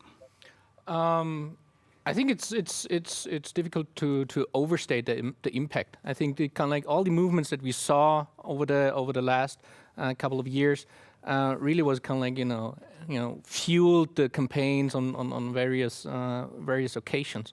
On the other hand, I think it's always again, it's a question of political spin and using them for their own advantage. For example, let's talk about the Black Lives Matter movement. There was a large discussion whether that kind of like helps Biden and the Democratic campaign, kind of like energizing and mobilizing the black community. But it also was kind of like the fear that it might hurt the campaign and kind of like rather play into the hands of the Republican campaign strategy, in the sense of kind of like, okay, if violence appears, nobody is happy if kind of like protests in the streets turn violent and then kind of like destroy property and so forth. That might turn out. We don't see that actually, and I think kind of like it rather kind of like mobilized the Democratic camp more than it hurt it. Thank you, Mike. I'd like to get you back in again with Kamala Harris as a keyword, because we heard earlier in the statement from Greta Olson that, of course, Kamala Harris is the first Asian and black vice president in the history of the United States as a woman. Was that like a especially clever selection by Biden that has made women more vote for Biden than for Trump? What is your point of view on that, on this position of a vice president with this background and being a woman? I think that it was a bad choice of Biden, because I think he already had California. He was going to get California anyway. So if you're looking at your presidential math, which he should have been looking for who can help him out in one of the swings. Perhaps the candidate for governor in Georgia is more representative of the truly authentic African-American population. And this is something that a lot of times that I think that the black community in America does take offense with. These people who run the Democratic Party, they foist somebody who think that this is a person who's of the traditional African-American family. That is, those people whose ancestors have gone through the real American experiences that we are kind of a lot of the disagreements are about. And yet they have not nominated a person of that real authentic background who's gone through that, their true experience with them. There's so many other great candidates out there. Why did they pick Kamala Harris? I don't know. That's up to them. But I think that it's high time that people don't pick people based on their gender or on their color, but about the character. And that's actually what Martin Luther King was doing. And there's so many great women who you could put, and with respect, I don't think that, I don't think they've done women justice in who they've picked to be the nominee as representative of women or of people of either of those groups. Then there's truly so many other women who've done so much and they've been completely overlooked, and who maybe would have stepped up to the plate and really brought something from the truly authentic experience. I mean, it just boggles my mind. Okay, so before we get Anne and again, Marcus just raised his hand. Marcus, it's you, and then it's Anne. Maybe also kind of like to link, some of the issues together. I think I'm not want to go into what Mike said about kind of like, whether Kamala Harris was a good choice or bad choice from different, voter segments, positions. I cannot judge to that because kind of like I think life is too difficult on that side to count for that. But on the other hand, I think, I totally agree with kind of like, California is in the pocket anyway, and Stacey Abrams was definitely vetted by the Biden campaign. There were, Amy Klobuchar, there was Elizabeth Warren, and that is the point already that I want to make. There were already like 5, 6, 7 women candidates out there, and to be honest, when I prepared for that debate, I struggled with kind of like, coming up with more than 2 women that you already mentioned that played a role in the Trump administration, namely Nikki Haley, and then kind of like, of course, other women included. So like, I think the bigger picture in that setting is that that the GOP has a women's problem. In a sense, because kind of like if we look at the Republican caucus in Congress, if we look at the Trump administration, women are definitely misrepresented, and it's not only misrepresented across, that's also a U.S. problem if we look at the global stage. So to get the things a little bit sorted. A little bit more, down into detail. And just to finalize the second section of our discussion, I just want to have a brief question for Anne, actually. What we noticed over here as Europeans is that, of course, both political parties in the US have been addressing a lot very special interest groups. Of course, both parties have to cater to the Black American voters, but they also have to vote on or have to cater towards the LGBTIQ community, or they have to cater towards the veterans. There are so many special interest groups out there. Who did, from your point of view, and do not say now the Democrats just because you're from Democrats abroad, but who did like better, the Republicans or the Democrats, of addressing this wide variety of interest groups, of special interest issues in this US election? Okay, I think the word we're looking for to describe what you've just explained was used by the professor on the recording. The word is intersectionality. Exactly. Where we all have our unique qualities and strengths and weaknesses. But I have to tell you that as Marcus said, the team, the Democratic women team, is really deep. We have 10, 20 wonderful women who could have stepped up and been Joe Biden's vice president. But Kamala Harris represents the intersectionality that shows what our country is really like. And I'll tell you, I have a personal experience that happened to me. When we knew that she was going to be our candidate, we decided to have a Global Women's Caucus webinar on the topic. And I thought, oh my God, she's also Black. So we invited the Global Black Caucus chair to join us. And then she said, oh my goodness, but she's also Asian. So we brought in the Asian American Caucus to join us. And our LGBT chair said, yes, but she's a big, great warrior for LGBT causes. So we brought her in too. So this is what intersectionality is about. This is why this is what the United States of America looks like. This is what the Democratic caucus in Congress looks like. All colors, all genders, and LGBT representatives and military veterans. We have several. We have some of our candidates are LGBT Black veterans. We've got all of what you've described, Martin, is embodied in our Democratic caucus. Thank you very much, Anne, for this. And also thanks to Mike and to Marcus for this second round of our panel discussion. Hey, hold on, Martin. It's been a lot of input now. And quick question. There's Mike's coming back. So I wanted to know just keep how it many brief. people were from the incarcerated weed smokers caucus? Sorry again? They were at that How many people were from the incarcerated weed smokers caucus were there with Kamala Harris? Because she was putting all those people in jail while she was Attorney General, people of color, and that Joe Biden pushed the legislation which kind of ramped up putting young black men into prisons. I was just wondering if they showed up at that. Oh yeah, that's right. They're all in prison. Yeah, I think we could take all this up with us for our Q&A section later on, because with such a lot of information which we just had, and I think we also got a pretty good feeling on how controversial some of these topics are, not only between Anne and Mike, but also Marcus comes in more from the scientific point of view. So take your chance now. Go on our internet site and simply punch in your questions for our Q&A section, because we're going to go for a brief musical break now with our marvelous band. But then we will be back with our third and final section of discussion, of panel discussion here. And after this, we will have our Q&A section where we want you to come in to ask us, our guests here, and Marcus in the studio, with you, what you wanted to know with your statements. But now it's time for Juniper and Eucalyptus with our marvelous band. Welcome back.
juniper and eucalyptus. Thank you very much, boys.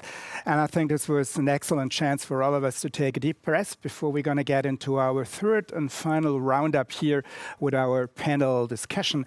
And in this third and final round, we'd like to focus on, let's call it thematic blocks, because there's been so many interesting themes and thematic issues in these elections. And one I'd like to get started with you, Marcus, is actually a review, a poll, a survey by the Pew Research Center, starting with the issue of climate change.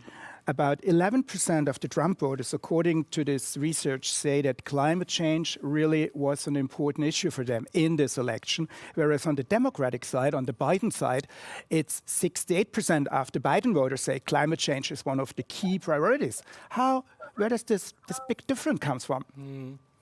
I think that big difference is not just a big difference, particular to climate change or energy policy or climate environmental issues. We can see that different perspective, different perception of problems across many other issues. Right?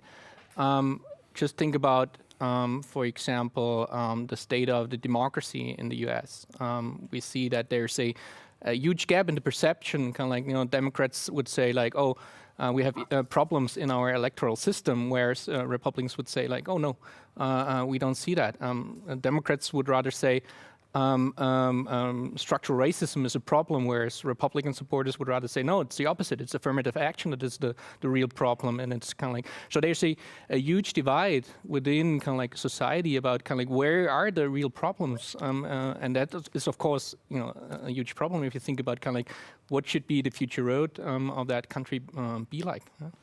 And that's actually a point I'd like to point up and take up and ask Mike about the position of the American voters on Corona, on COVID, on this pandemic situation. Because interesting enough, again, going back to this research, the survey of the Pew Research Center, saying that actually 82% of the Biden voters, of the Democratic voters, say Corona, COVID is an important issue. It should be covered. However, on the Republican side, on the Trump side, only less than 40%, exactly 38% said Corona was an important issue.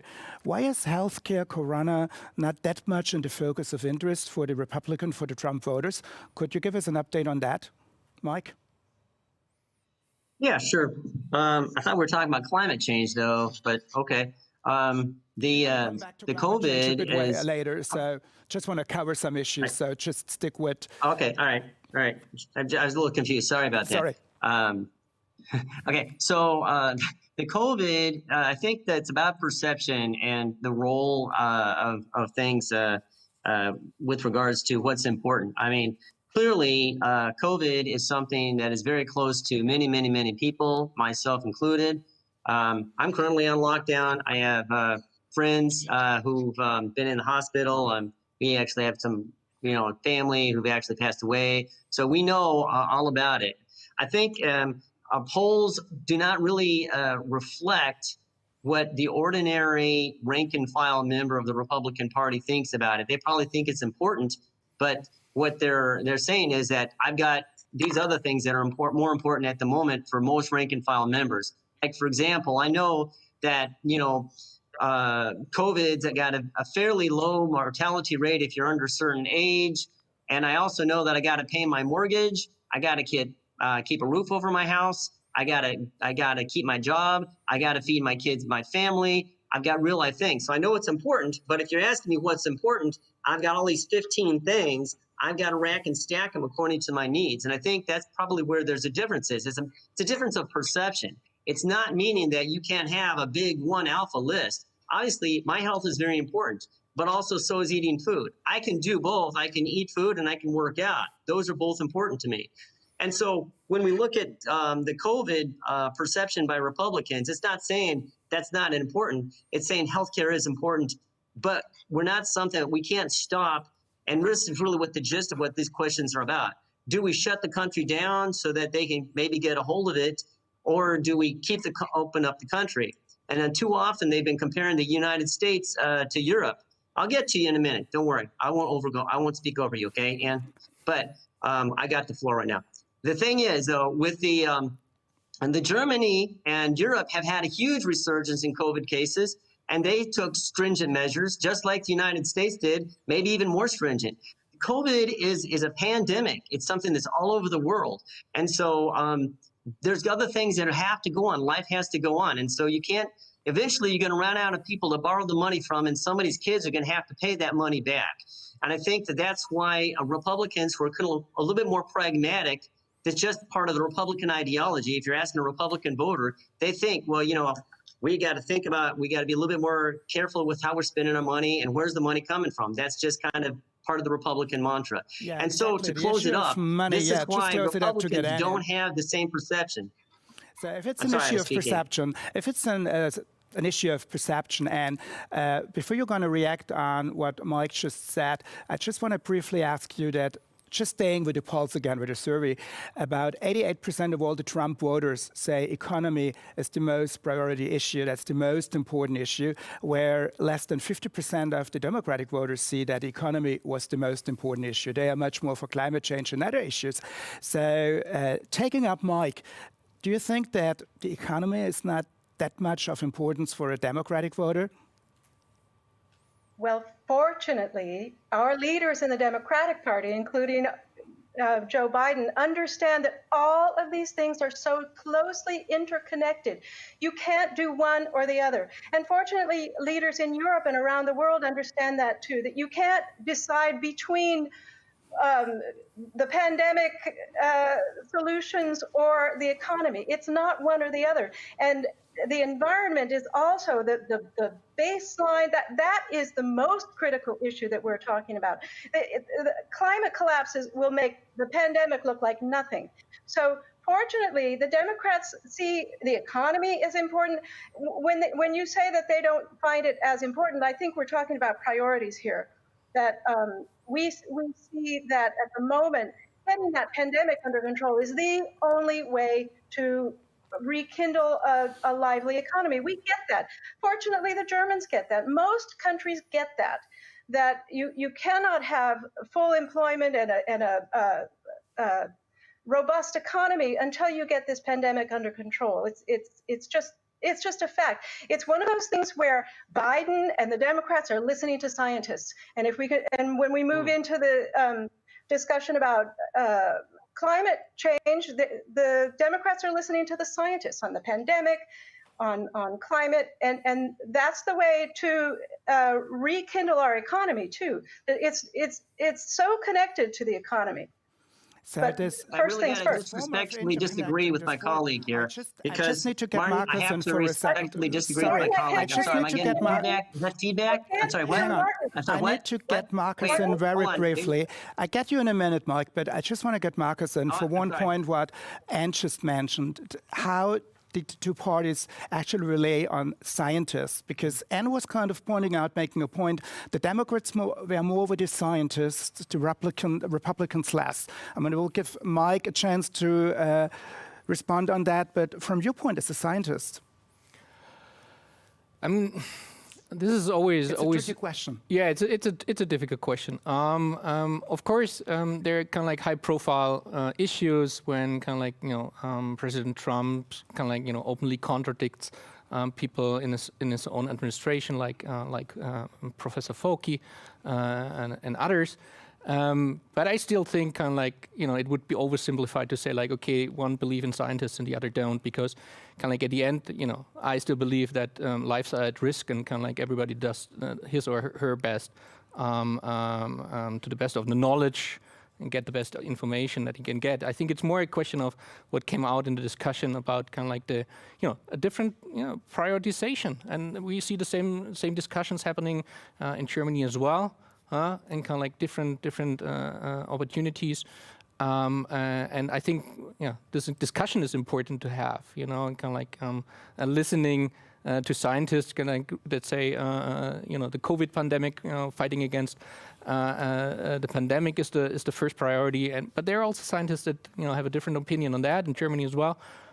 So it's rather difficult to sort these things out, I think. To just stick with numbers for a second, Mike, and this is where I want to get you in again. Actually, if we went back by 1 year, let's say before the times of the pandemic situation, the economic report of Donald Trump as a president hasn't been too bad because actually he created 7 million new jobs in the US.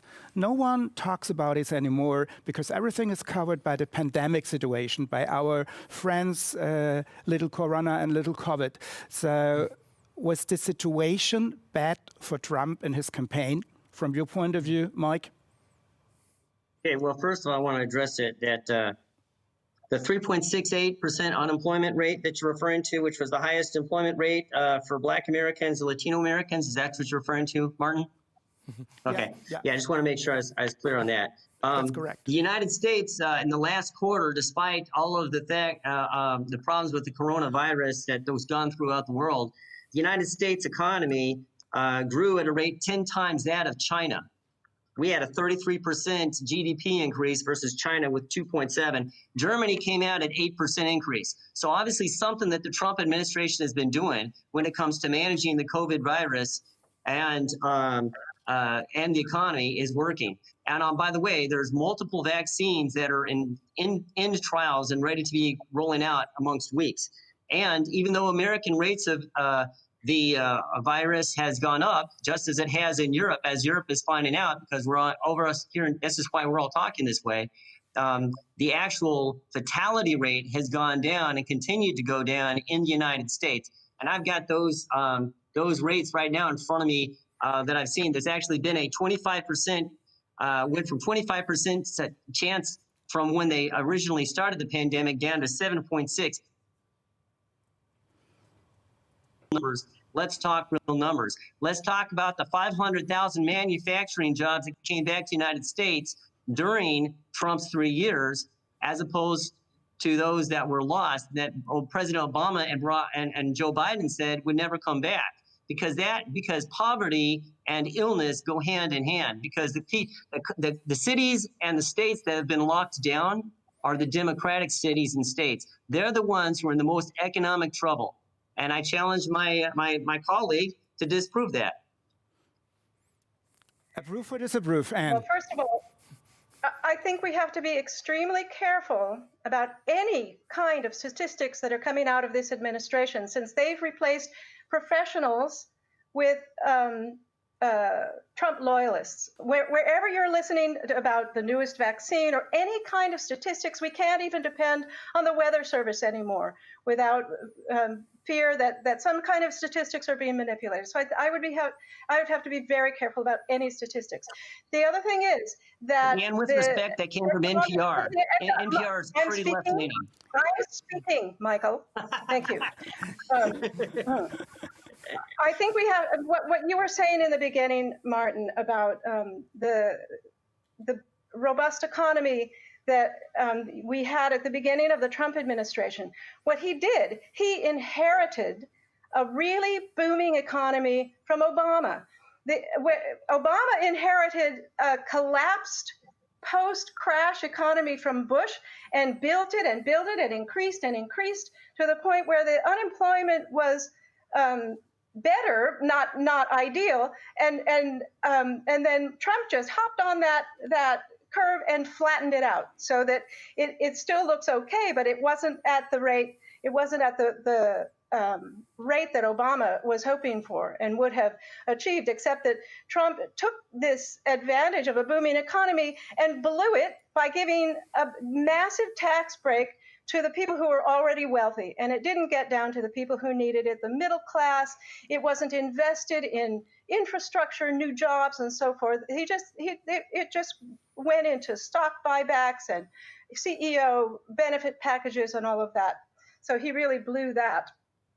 But so maybe Anne and Mike and Marcus, this is like a good point right now where we could bring you out there, because we got looks like millions of questions which came in, and they kind of fit into the debate which we are having right now here in the studio.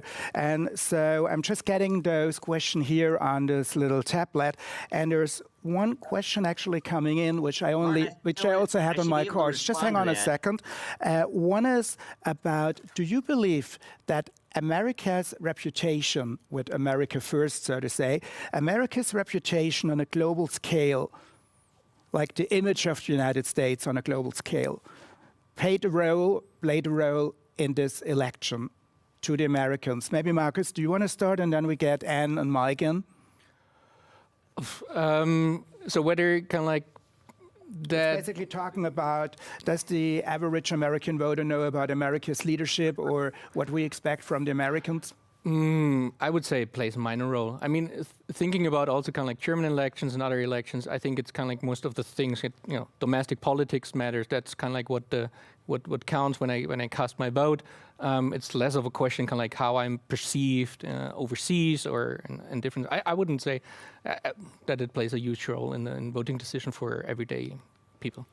There's another question, Mike, which I'd like to ask you, coming in from our viewers and spectators, saying, do you believe that building a wall in the 21st century, addressing the wall between the US and Mexico, with all the experience the world has with building walls to stop people from crossing borders, that this is part of the Republican pragmatism?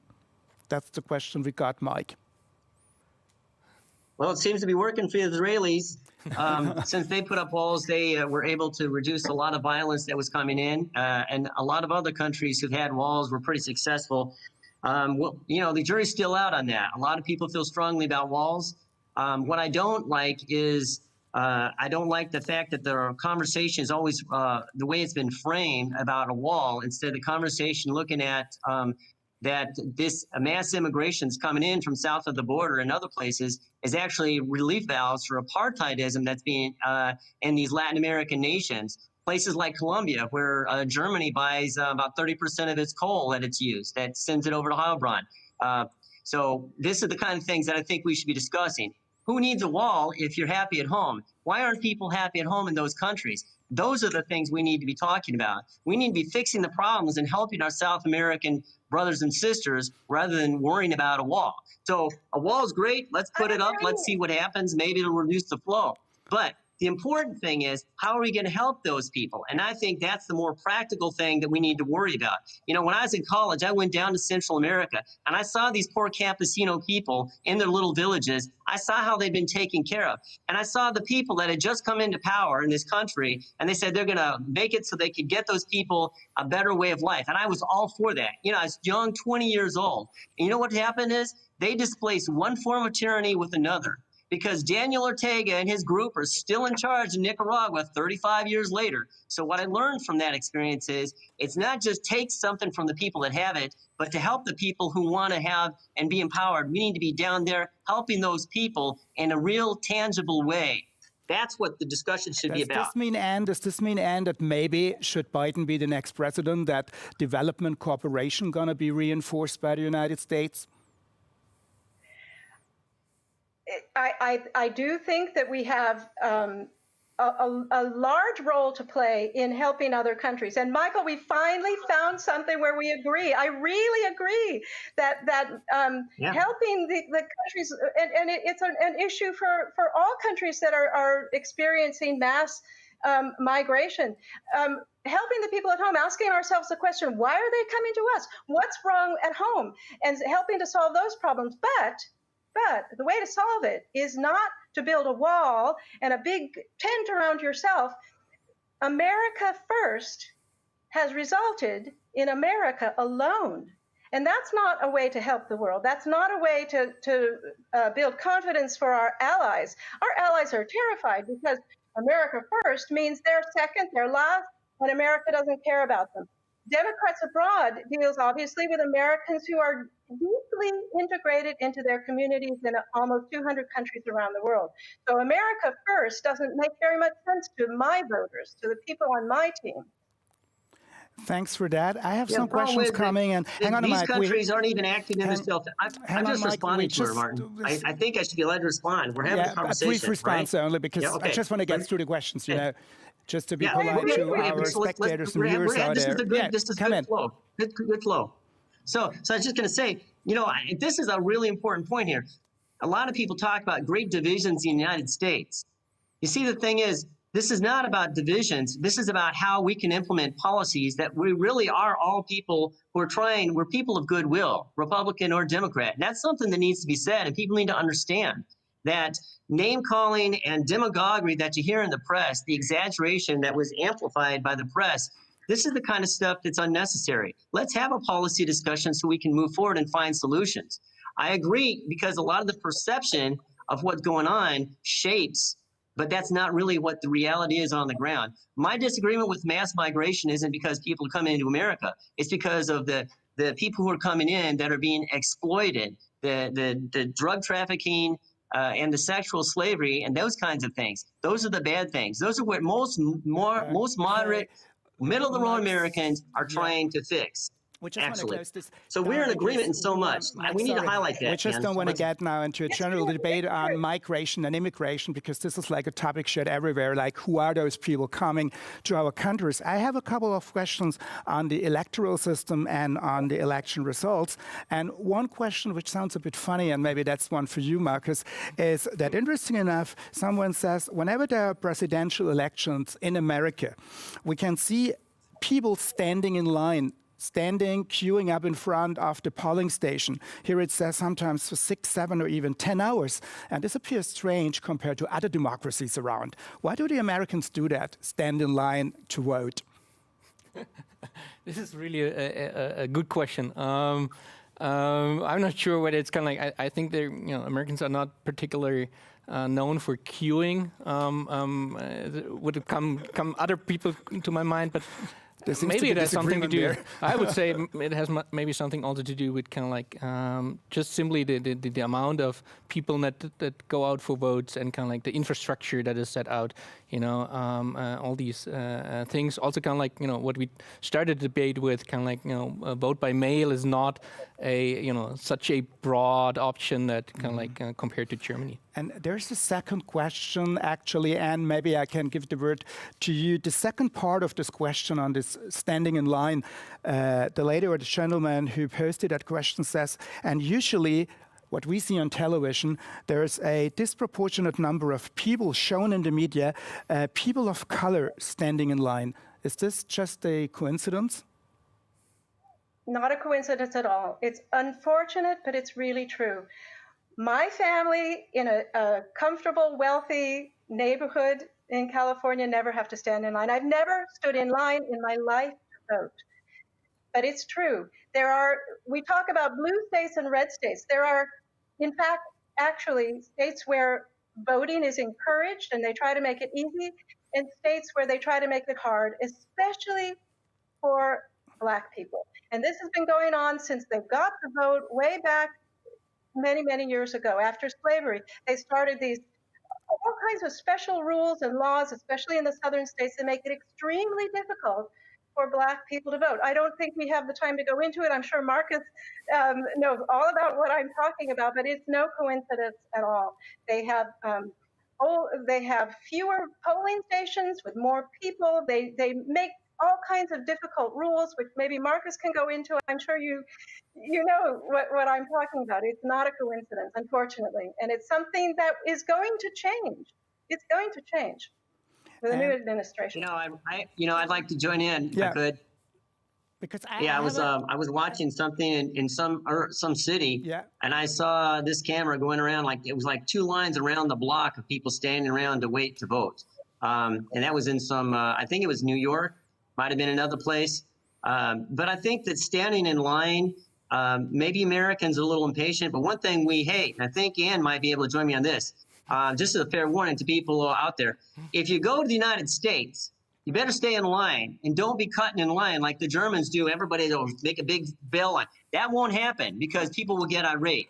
So we don't like to stand in lines. It's true. But when we do, you better keep your place in line. I just want to. Yeah, we agree. I think all of us agree. But to the point, to the germane point here is that, look, this is a special election. We know that because I think that it's kind of a changing of the guard, and it's a generational change. It's a change really between the baby boomers about 30 years ago. They kind of grabbed hold of it when Bill Clinton came in. He's the first baby boomer president, and they were all shocked by that. And I think that now we're seeing a little change. Personally, I think a lot of Bernie Sanders voters were disappointed because 2 elections in a row, their progressive guy, kind of had, didn't get really fair of it. So they really had to really dig to get them going out there. So if they all vote for him, God love them.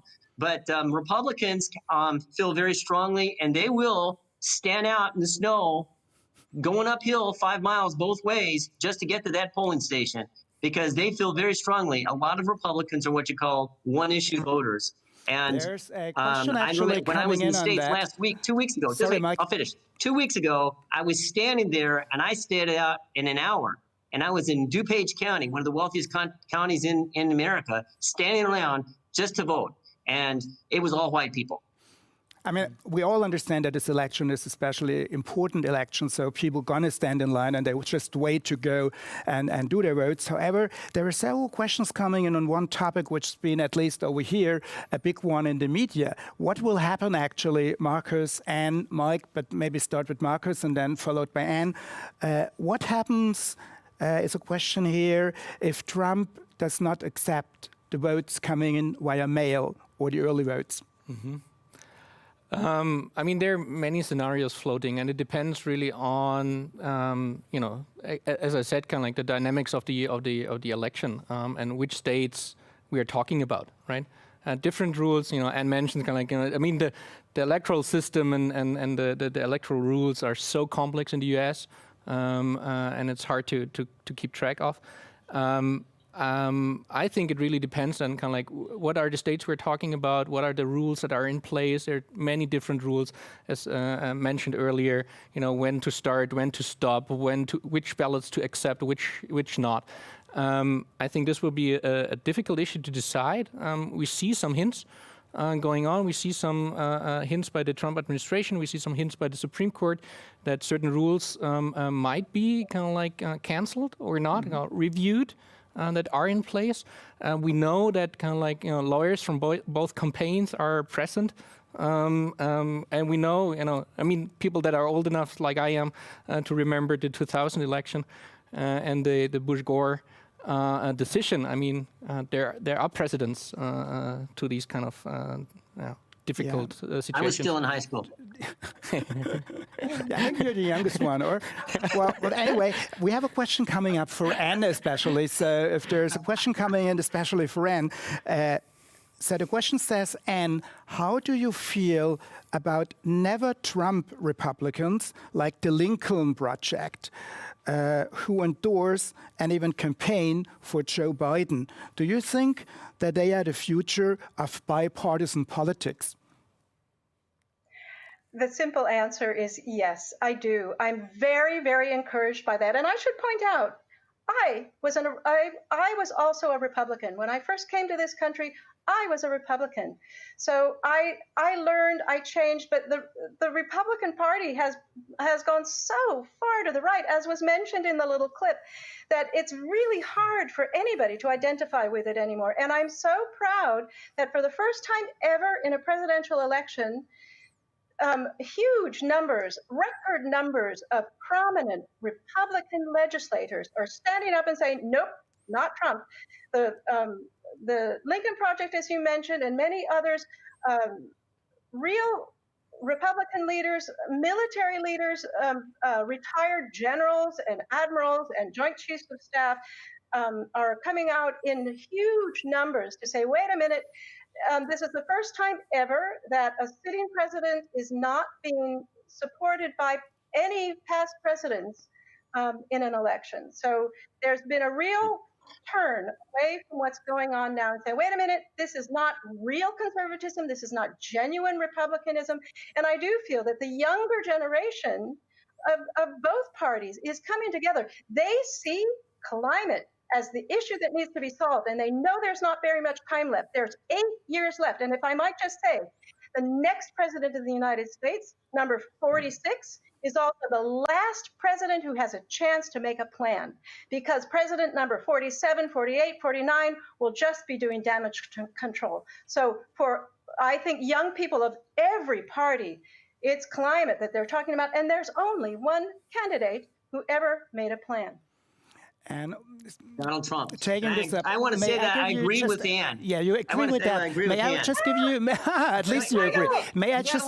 Just hang on a second. Just I have a very short talk with her when she has a point. Yeah, but I'm an old guy. I forget stuff. Okay, I'm not as snappy as I used to be. May I just give you one question which came in just for you, which you could. No, you can't build it into your answer. Don't worry. Forgive me, but I just want to take as many questions as possible from our audience in, and the floor is still open. So just go on our website, punch in your question. We will try to answer, because you may take up now what Anne just said, Mike, but there's one important question coming in, especially to you. What happens, and this what seems to be important for people over here on the European side of the Atlantic Ocean, what happens if the current president doesn't leave voluntarily? In a sense, if he's going to lose, or if the result's going to be, and if he doesn't want to leave the White House, what will happen? Do you have an answer on that, or what do you expect at least? Okay, yeah, sure. I'll give you. I'll give you a quick answer. The answer is. Oops. All right, that's ridiculous. You know, he's not gonna. If he loses, he loses. Okay, but I wanted to say. The environment is very important, and I recognize that. And I think part of the policies of the Trump campaign that people don't understand is that this America First thing, the reduction in emissions that it would cause by not buying products from people who, like China, Russia, India, Japan, and Germany, make up 66% just of those are the 4 of the top 5 producers. The U.S. is only producing like 5 versus their 15. Okay, so this is why there's a disagreement. The rest of the world also has to lead by example, and as long as you have your polluters like China, which produces 15 times the others, okay, and this is where we run into a problem. This is the disagreements on it. It's not the Republicans are not pro-climate or to save the climate. It's that we can't go and save the climate when everybody else is destroying the climate and we're destroying our economy, because all of these other countries, particularly in the West, our friends who care so much about American leadership, a lot of that leadership is built on the American military. And you know what you need for a strong military? You need coal and you need steel, okay? Who makes the most steel in the world, Ann? China, like by a long shot, okay? Germany's getting rid of those, shutting down their mines. And so this is where this is about. It's more than just simply about climate change. And so when people try to simplify it and make it into a black and white issue, it doesn't work. And it also seems to be a question of belief. And come in. Cooperation. It's about cooperation. That's it. I It's agree about with cooperation.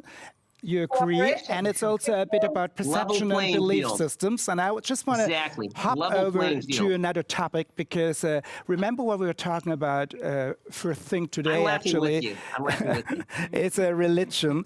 I'm just trying to get through all the questions to give our audience a fair chance. Back to you, Marcus, because there's one question coming in, going back to the evangelicals again, which we had earlier today. And the question is, how can evangelicals and other religious voters say that they are pro-life when at the same time they are for death penalty? A bit tough. Yeah. I mean, these are the questions kind of like, with regard to moral issues, and I can't judge people on that. I think it's a completely different perspective, to be honest. Different moral issues that relate to that, different narratives. I would struggle now, kind of like to come up and solve these contradictions that might exist or not. I think kind of like no, there's a different narrative evolving, kind of like the perception, or inception of new life and birth to the world, and kind of like the death penalty is somebody kind of like that was judged by a court and did something apparently bad otherwise. Maybe. we can get Anne in, and maybe Anne can help us on that. And maybe Anne, if you allow, there's another question which kind of fits in on this topic of religion, asking, there are certain issues out there like the economy and like tax cuts, and they seem to be more important to a lot of religious voters than actual religious values. Do you agree with that? That's the question. Okay, I'd like to follow up on that first one, if I may. Yeah, and then the second one, yeah. All right, because it is, it is a real contradictory situation where you've got somebody who wants to protect a fetus, an embryo, but is willing to murder a full-grown human being. You've got the stand your ground people who are ready to bring their guns in and blow off the head of somebody who might enter their home illegally. So it is a bit of a disconnect, but I have to say, I have to mention the word patriarchy here, because what I feel that it comes down to is who gets to decide. Who gets to decide whether this is a life, whether it's not a life, whether this life is worth having or not, whether a civilian child in a country that we're bombing is considered collateral damage or even bug splat, as they said, or whether it's a child worth saving. It has to do with men making the decisions. They're very resentful of women taking the responsibility, the ethical decisions of their own, and having responsibility to make ethical decisions about their own bodies. That's what it comes down to, in my view. It's about patriarchy. And there's a strong question coming in for Mike, actually. The question says, Trump has endorsed white supremacy groups such as the so-called Proud Boys on multiple occasions. How can you justify supporting a candidate with ties to white supremacy? I don't think that Trump has ties to white supremacy.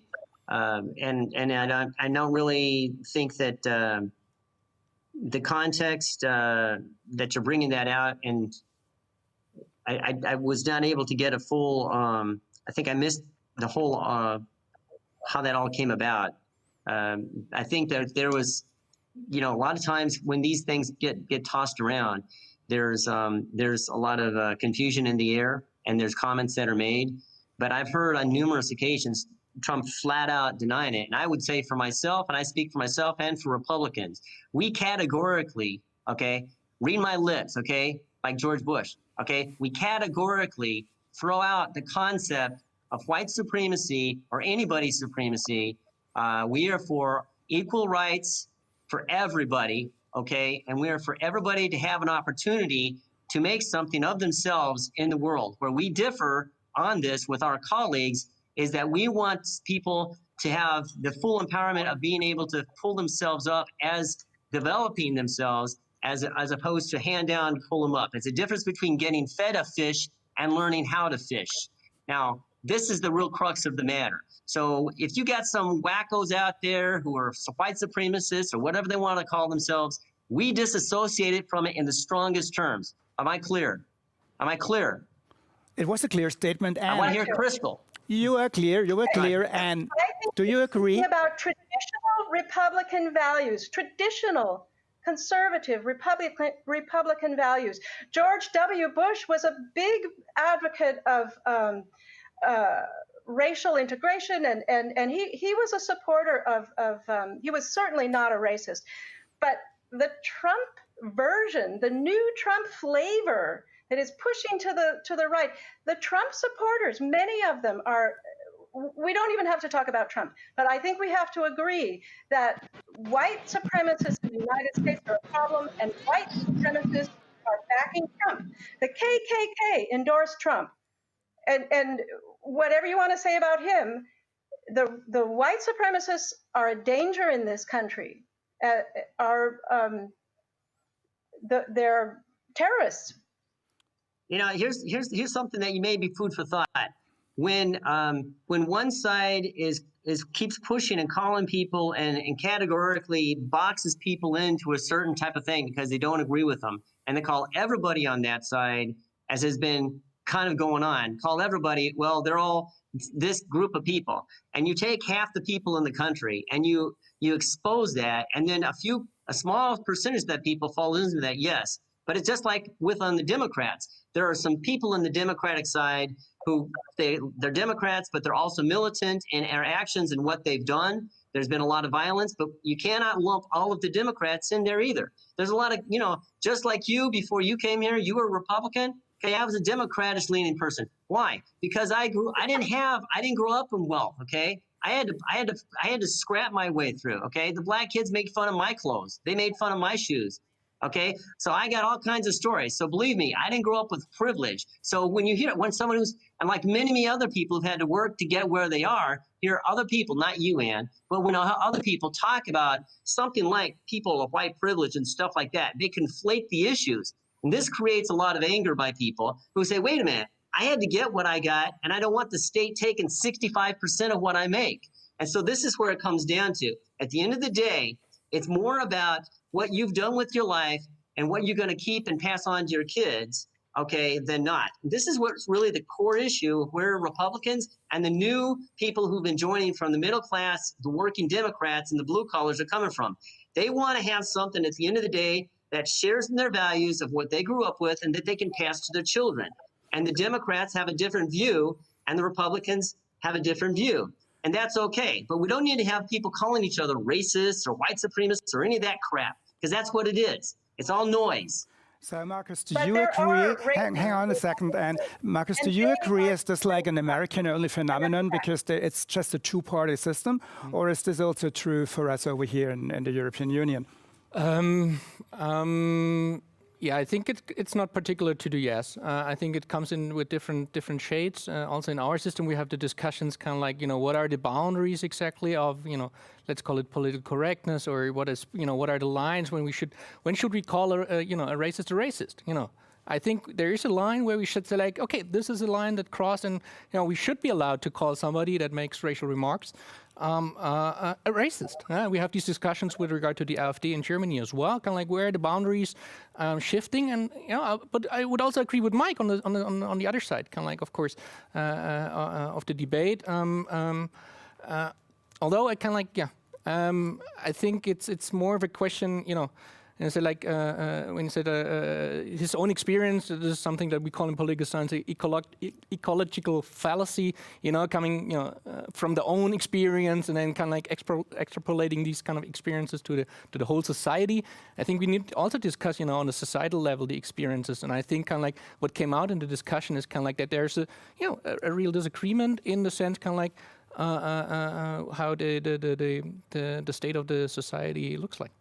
Thank you very much, Marcus, for rounding it up a bit, because now we are at the end of our Q&A session. I want to say special thanks to Ann Hesse for joining us, Mike Pierce for being with us tonight. I think both of you are going to switch over to the public TV channels to see what's going on in the States. And Marcus, you will stay with us for a while here in the studio. However, this is the end of our Q&A session. So to all out there, Martin, thank you very much.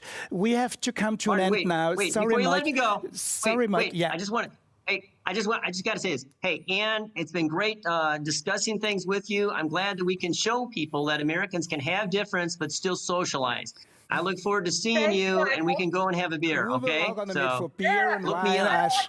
Yeah, you just met me, but call me maybe, yeah, okay? I have access to a vineyard, so I will bring the wine, the beer, and the champagne, and then we're just going to party once we're allowed to do so after the election and after the corona crisis. So thank you very much to all. You out there from the Democrats abroad, from the Republicans overseas, the expert here in the studio, Marcus, thanks to you as well. Yeah, and take care.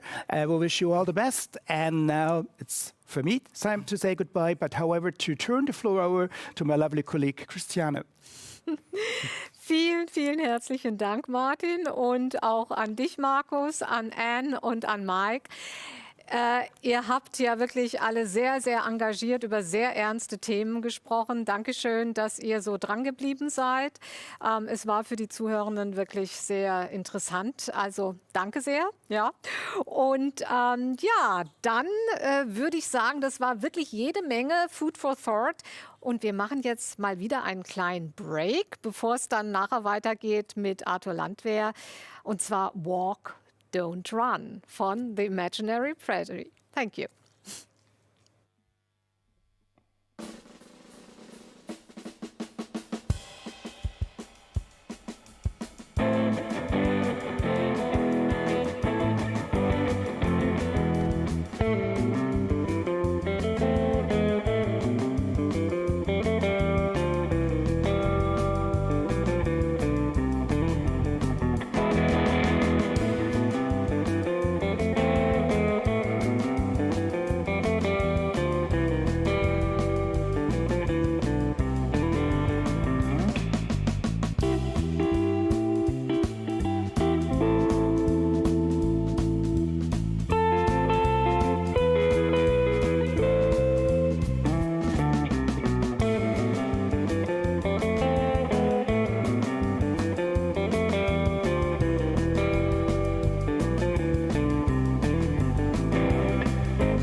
Ja, und jetzt freuen wir uns sehr, Arthur Landwehr zuschalten zu können. Er ist schon bei uns in der Leitung und ich freue mich also ganz besonders, Arthur Landwehr jetzt zum zweiten Mal schon Hörfunkkorrespondent drüben in Washington, D.C. Und ja, wir freuen uns sehr, dass er jetzt hier ist bei uns. Und ich weiß nicht, Herr Landwehr, hören Sie uns schon? Hallo Herr Landwehr, hören Sie uns schon? Können Sie uns schon hören? Wir können Sie schon sehen. Jetzt müssen wir kurz gucken, denn ich glaube, das Bild ist gerade einigermaßen... Ja, ich höre Sie gut. Oh, Sie hören mich gut, wunderbar. Jetzt höre ich Sie auch gut. Ich höre Sie, ja, alles prima. Ja. Ich habe gedacht, ich nehme Sie mal mit. Ich nehme Sie mal mit in die Mitte des Geschehens heute Abend. Großartig. Und nicht nur vom Büro aus, sondern ich stehe hier am Weißen Haus, was Sie direkt hinter mir sehen. Das ist diese Kirche, vor der Donald Trump während der Demonstration bei der Black Lives Matter Bewegung mit der Bibel in der Hand gestanden hat und sich hat fotografieren lassen. Ich drehe mich mal ein bisschen. Da hinter mir sehen Sie einen Zaun. Hinter dem Zaun ist das Weiße Haus. Dieser Zaun ist extra aufgebaut worden, damit niemand drüber steigen kann. Und wir sind hier mitten in der Demonstration hier heute Abend am Weißen Haus. Ja, ja, also das finde ich natürlich ganz großartig, dass Sie uns da direkt mitnehmen. Ich habe auch vorhin schon gesehen, Black Lives Matter ist rechts hinter Ihnen. Da ist ein Banner an einem Haus runtergelassen worden. Also noch näher am Geschehen kann man gar nicht sein. Herr Landwehr, ich sehe viele junge Menschen auch hinter Ihnen. Es werden ja, Plakate hochgehalten, aber wie ist die Stimmung? Ist sie eher angespannt, nervös oder Also ja, wie sieht es bei Ihnen aus? Also hier heute Abend ist das eher so ein bisschen Demo-Party. Die hier zusammengekommen sind, das sind diejenigen, die gegen Donald Trump und gegen Mike Pence demonstrieren. Hier gibt es niemanden, der zu seinen Unterstützern gehört. Aber für heute Nacht und aber vor allen Dingen für den morgigen Tag sind hier rund um das Weiße Haus 12 Demonstrationen angemeldet worden und auch genehmigt worden. Und da kommen natürlich die unterschiedlichsten Gruppen zusammen. Das heißt, da ist die große Sorge, wenn jetzt der Wahlausgang sehr, sehr knapp ist, wenn es plötzlich alles vor Gericht landet, wenn dann die Emotionen hochgehen, dass es dann zu Auseinandersetzungen geben könnte. Davon ist aber hier heute Abend nicht zu spüren. Hier ist eher Musik und Party. Ja, das ist schön. Das freut mich sehr zu hören. Denn in der Tat, man hat ja viel gehört über eventuell Bürgerwehren, die selbsternannt auch vor Wahlstationen Aufzug nehmen. Und wissen Sie, wie ist es denn in anderen Landesteilen? Haben Sie davon Kenntnis, wie die Situation dort aussieht? Ja. Also was wir gehört haben, gesehen haben, auch über die verschiedenen Medien im ganzen Land, ist, dass es sehr ruhig abgelaufen ist. Es gab ein paar kleinere Pannen ganz am Anfang, aber ansonsten lange Schlangen, wirklich lange Schlangen vor den Wahllokalen. Es sind noch mal sehr viele Menschen zur Wahl gegangen heute, obwohl ja schon mehr als 100 Millionen in den Tagen zuvor entweder persönlich gewählt haben in den Bundesstaaten, in denen das geht, oder per Briefwahl. Aber alles sehr friedlich, alles sehr ruhig. Es gab Wahlbeobachter von beiden Parteien, die in den Wahllokalen waren, aber von allem, was wir gehört haben, keinerlei Auseinandersetzung.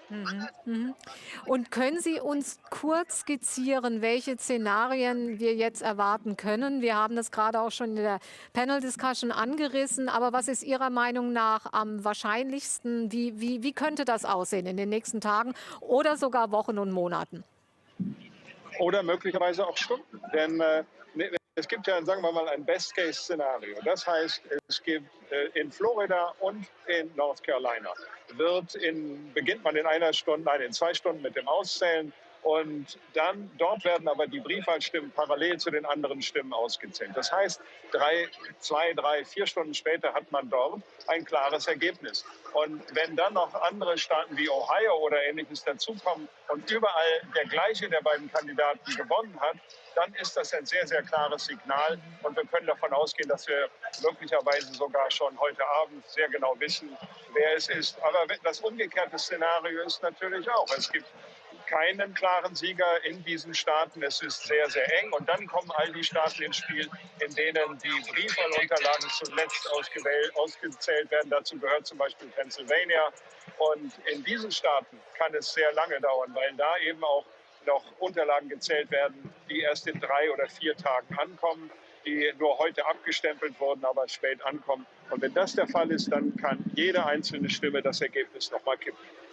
Da dürfen wir also sehr gespannt sein, in der Tat.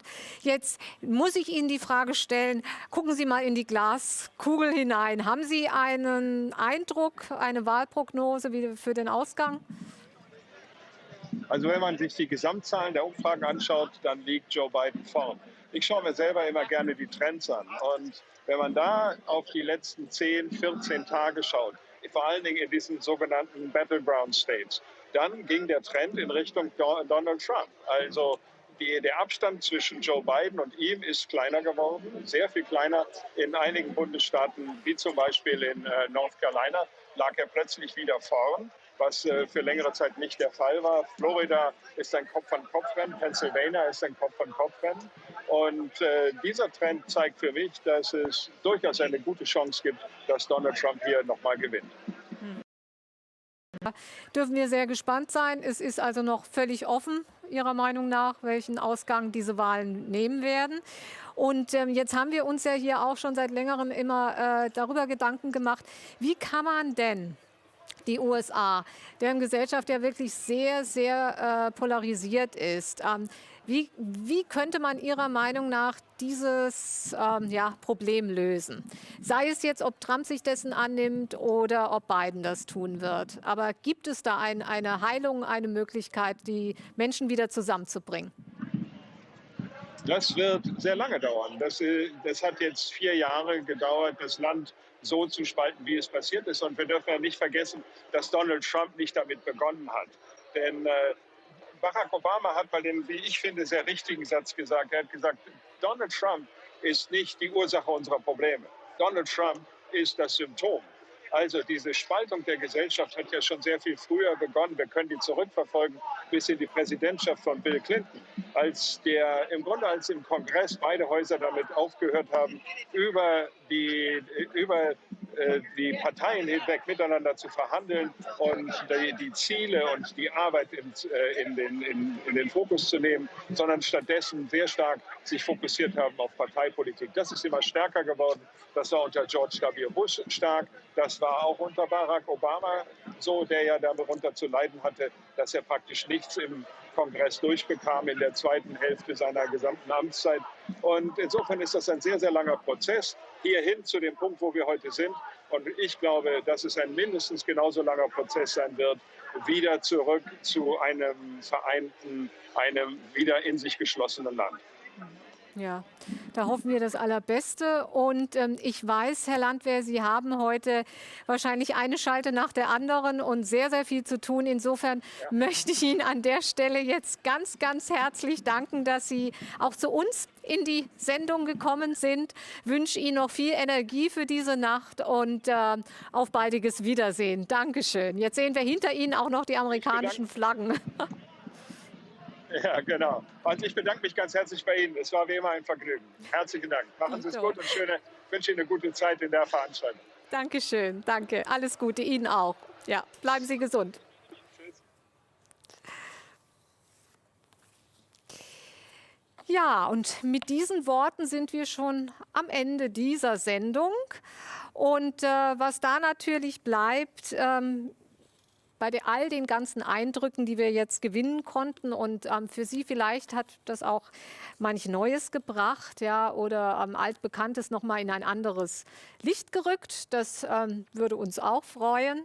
Aber was bleibt, ist natürlich der Dank an Sie alle, die da irgendwo draußen, wirklich irgendwo in der Welt, in Stuttgart oder vielleicht in Vaihingen oder in anderen Teilen Deutschlands, Baden-Württembergs oder ich weiß auch, wir haben Zuschaltungen aus den USA, ja, dass es Ihnen einigermaßen gefallen hat. Dankeschön, dass Sie dran geblieben sind und ja, natürlich bleibt diese Webseite, auf der wir diesen Livestream fahren, noch etwas länger stehen. Wir haben auch heute da schon während der Sendung einige Zusendungen bekommen. Wir möchten das doch bitte noch ein bisschen länger stehen bleiben, weil die Leute dann doch auch gerne hier im Livestream hängen geblieben sind und sich aber den einen oder anderen Raum noch mal genauer anschauen wollen. Das können Sie natürlich gerne tun.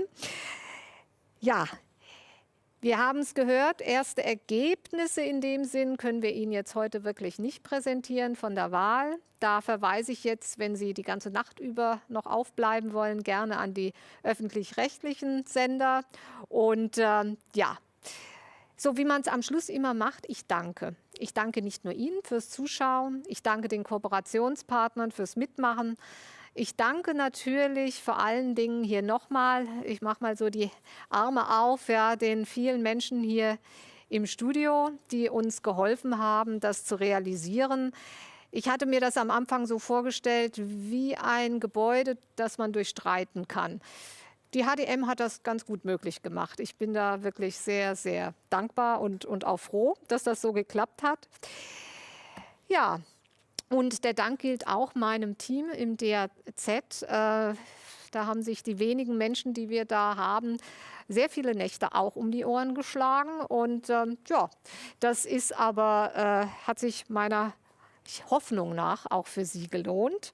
Und natürlich danke ich auch den Gästen, die heute zu uns gekommen sind, hier ins Studio, sei es virtuell oder wirklich in Person.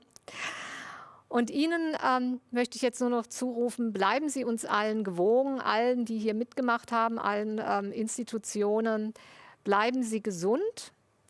Und wir wünschen alle, glaube ich, den transatlantischen Beziehungen wieder etwas mehr Pep, den Amerikanerinnen und Amerikanern drüben in den USA alles Gute, dass es weiterhin so ruhig bleibt.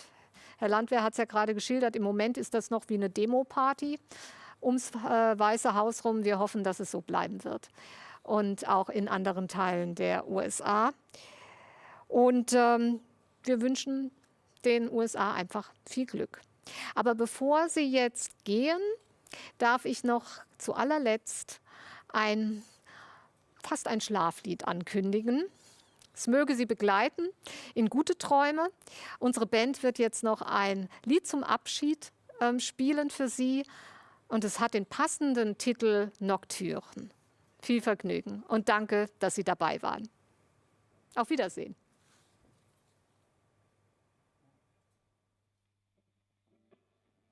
Thank you.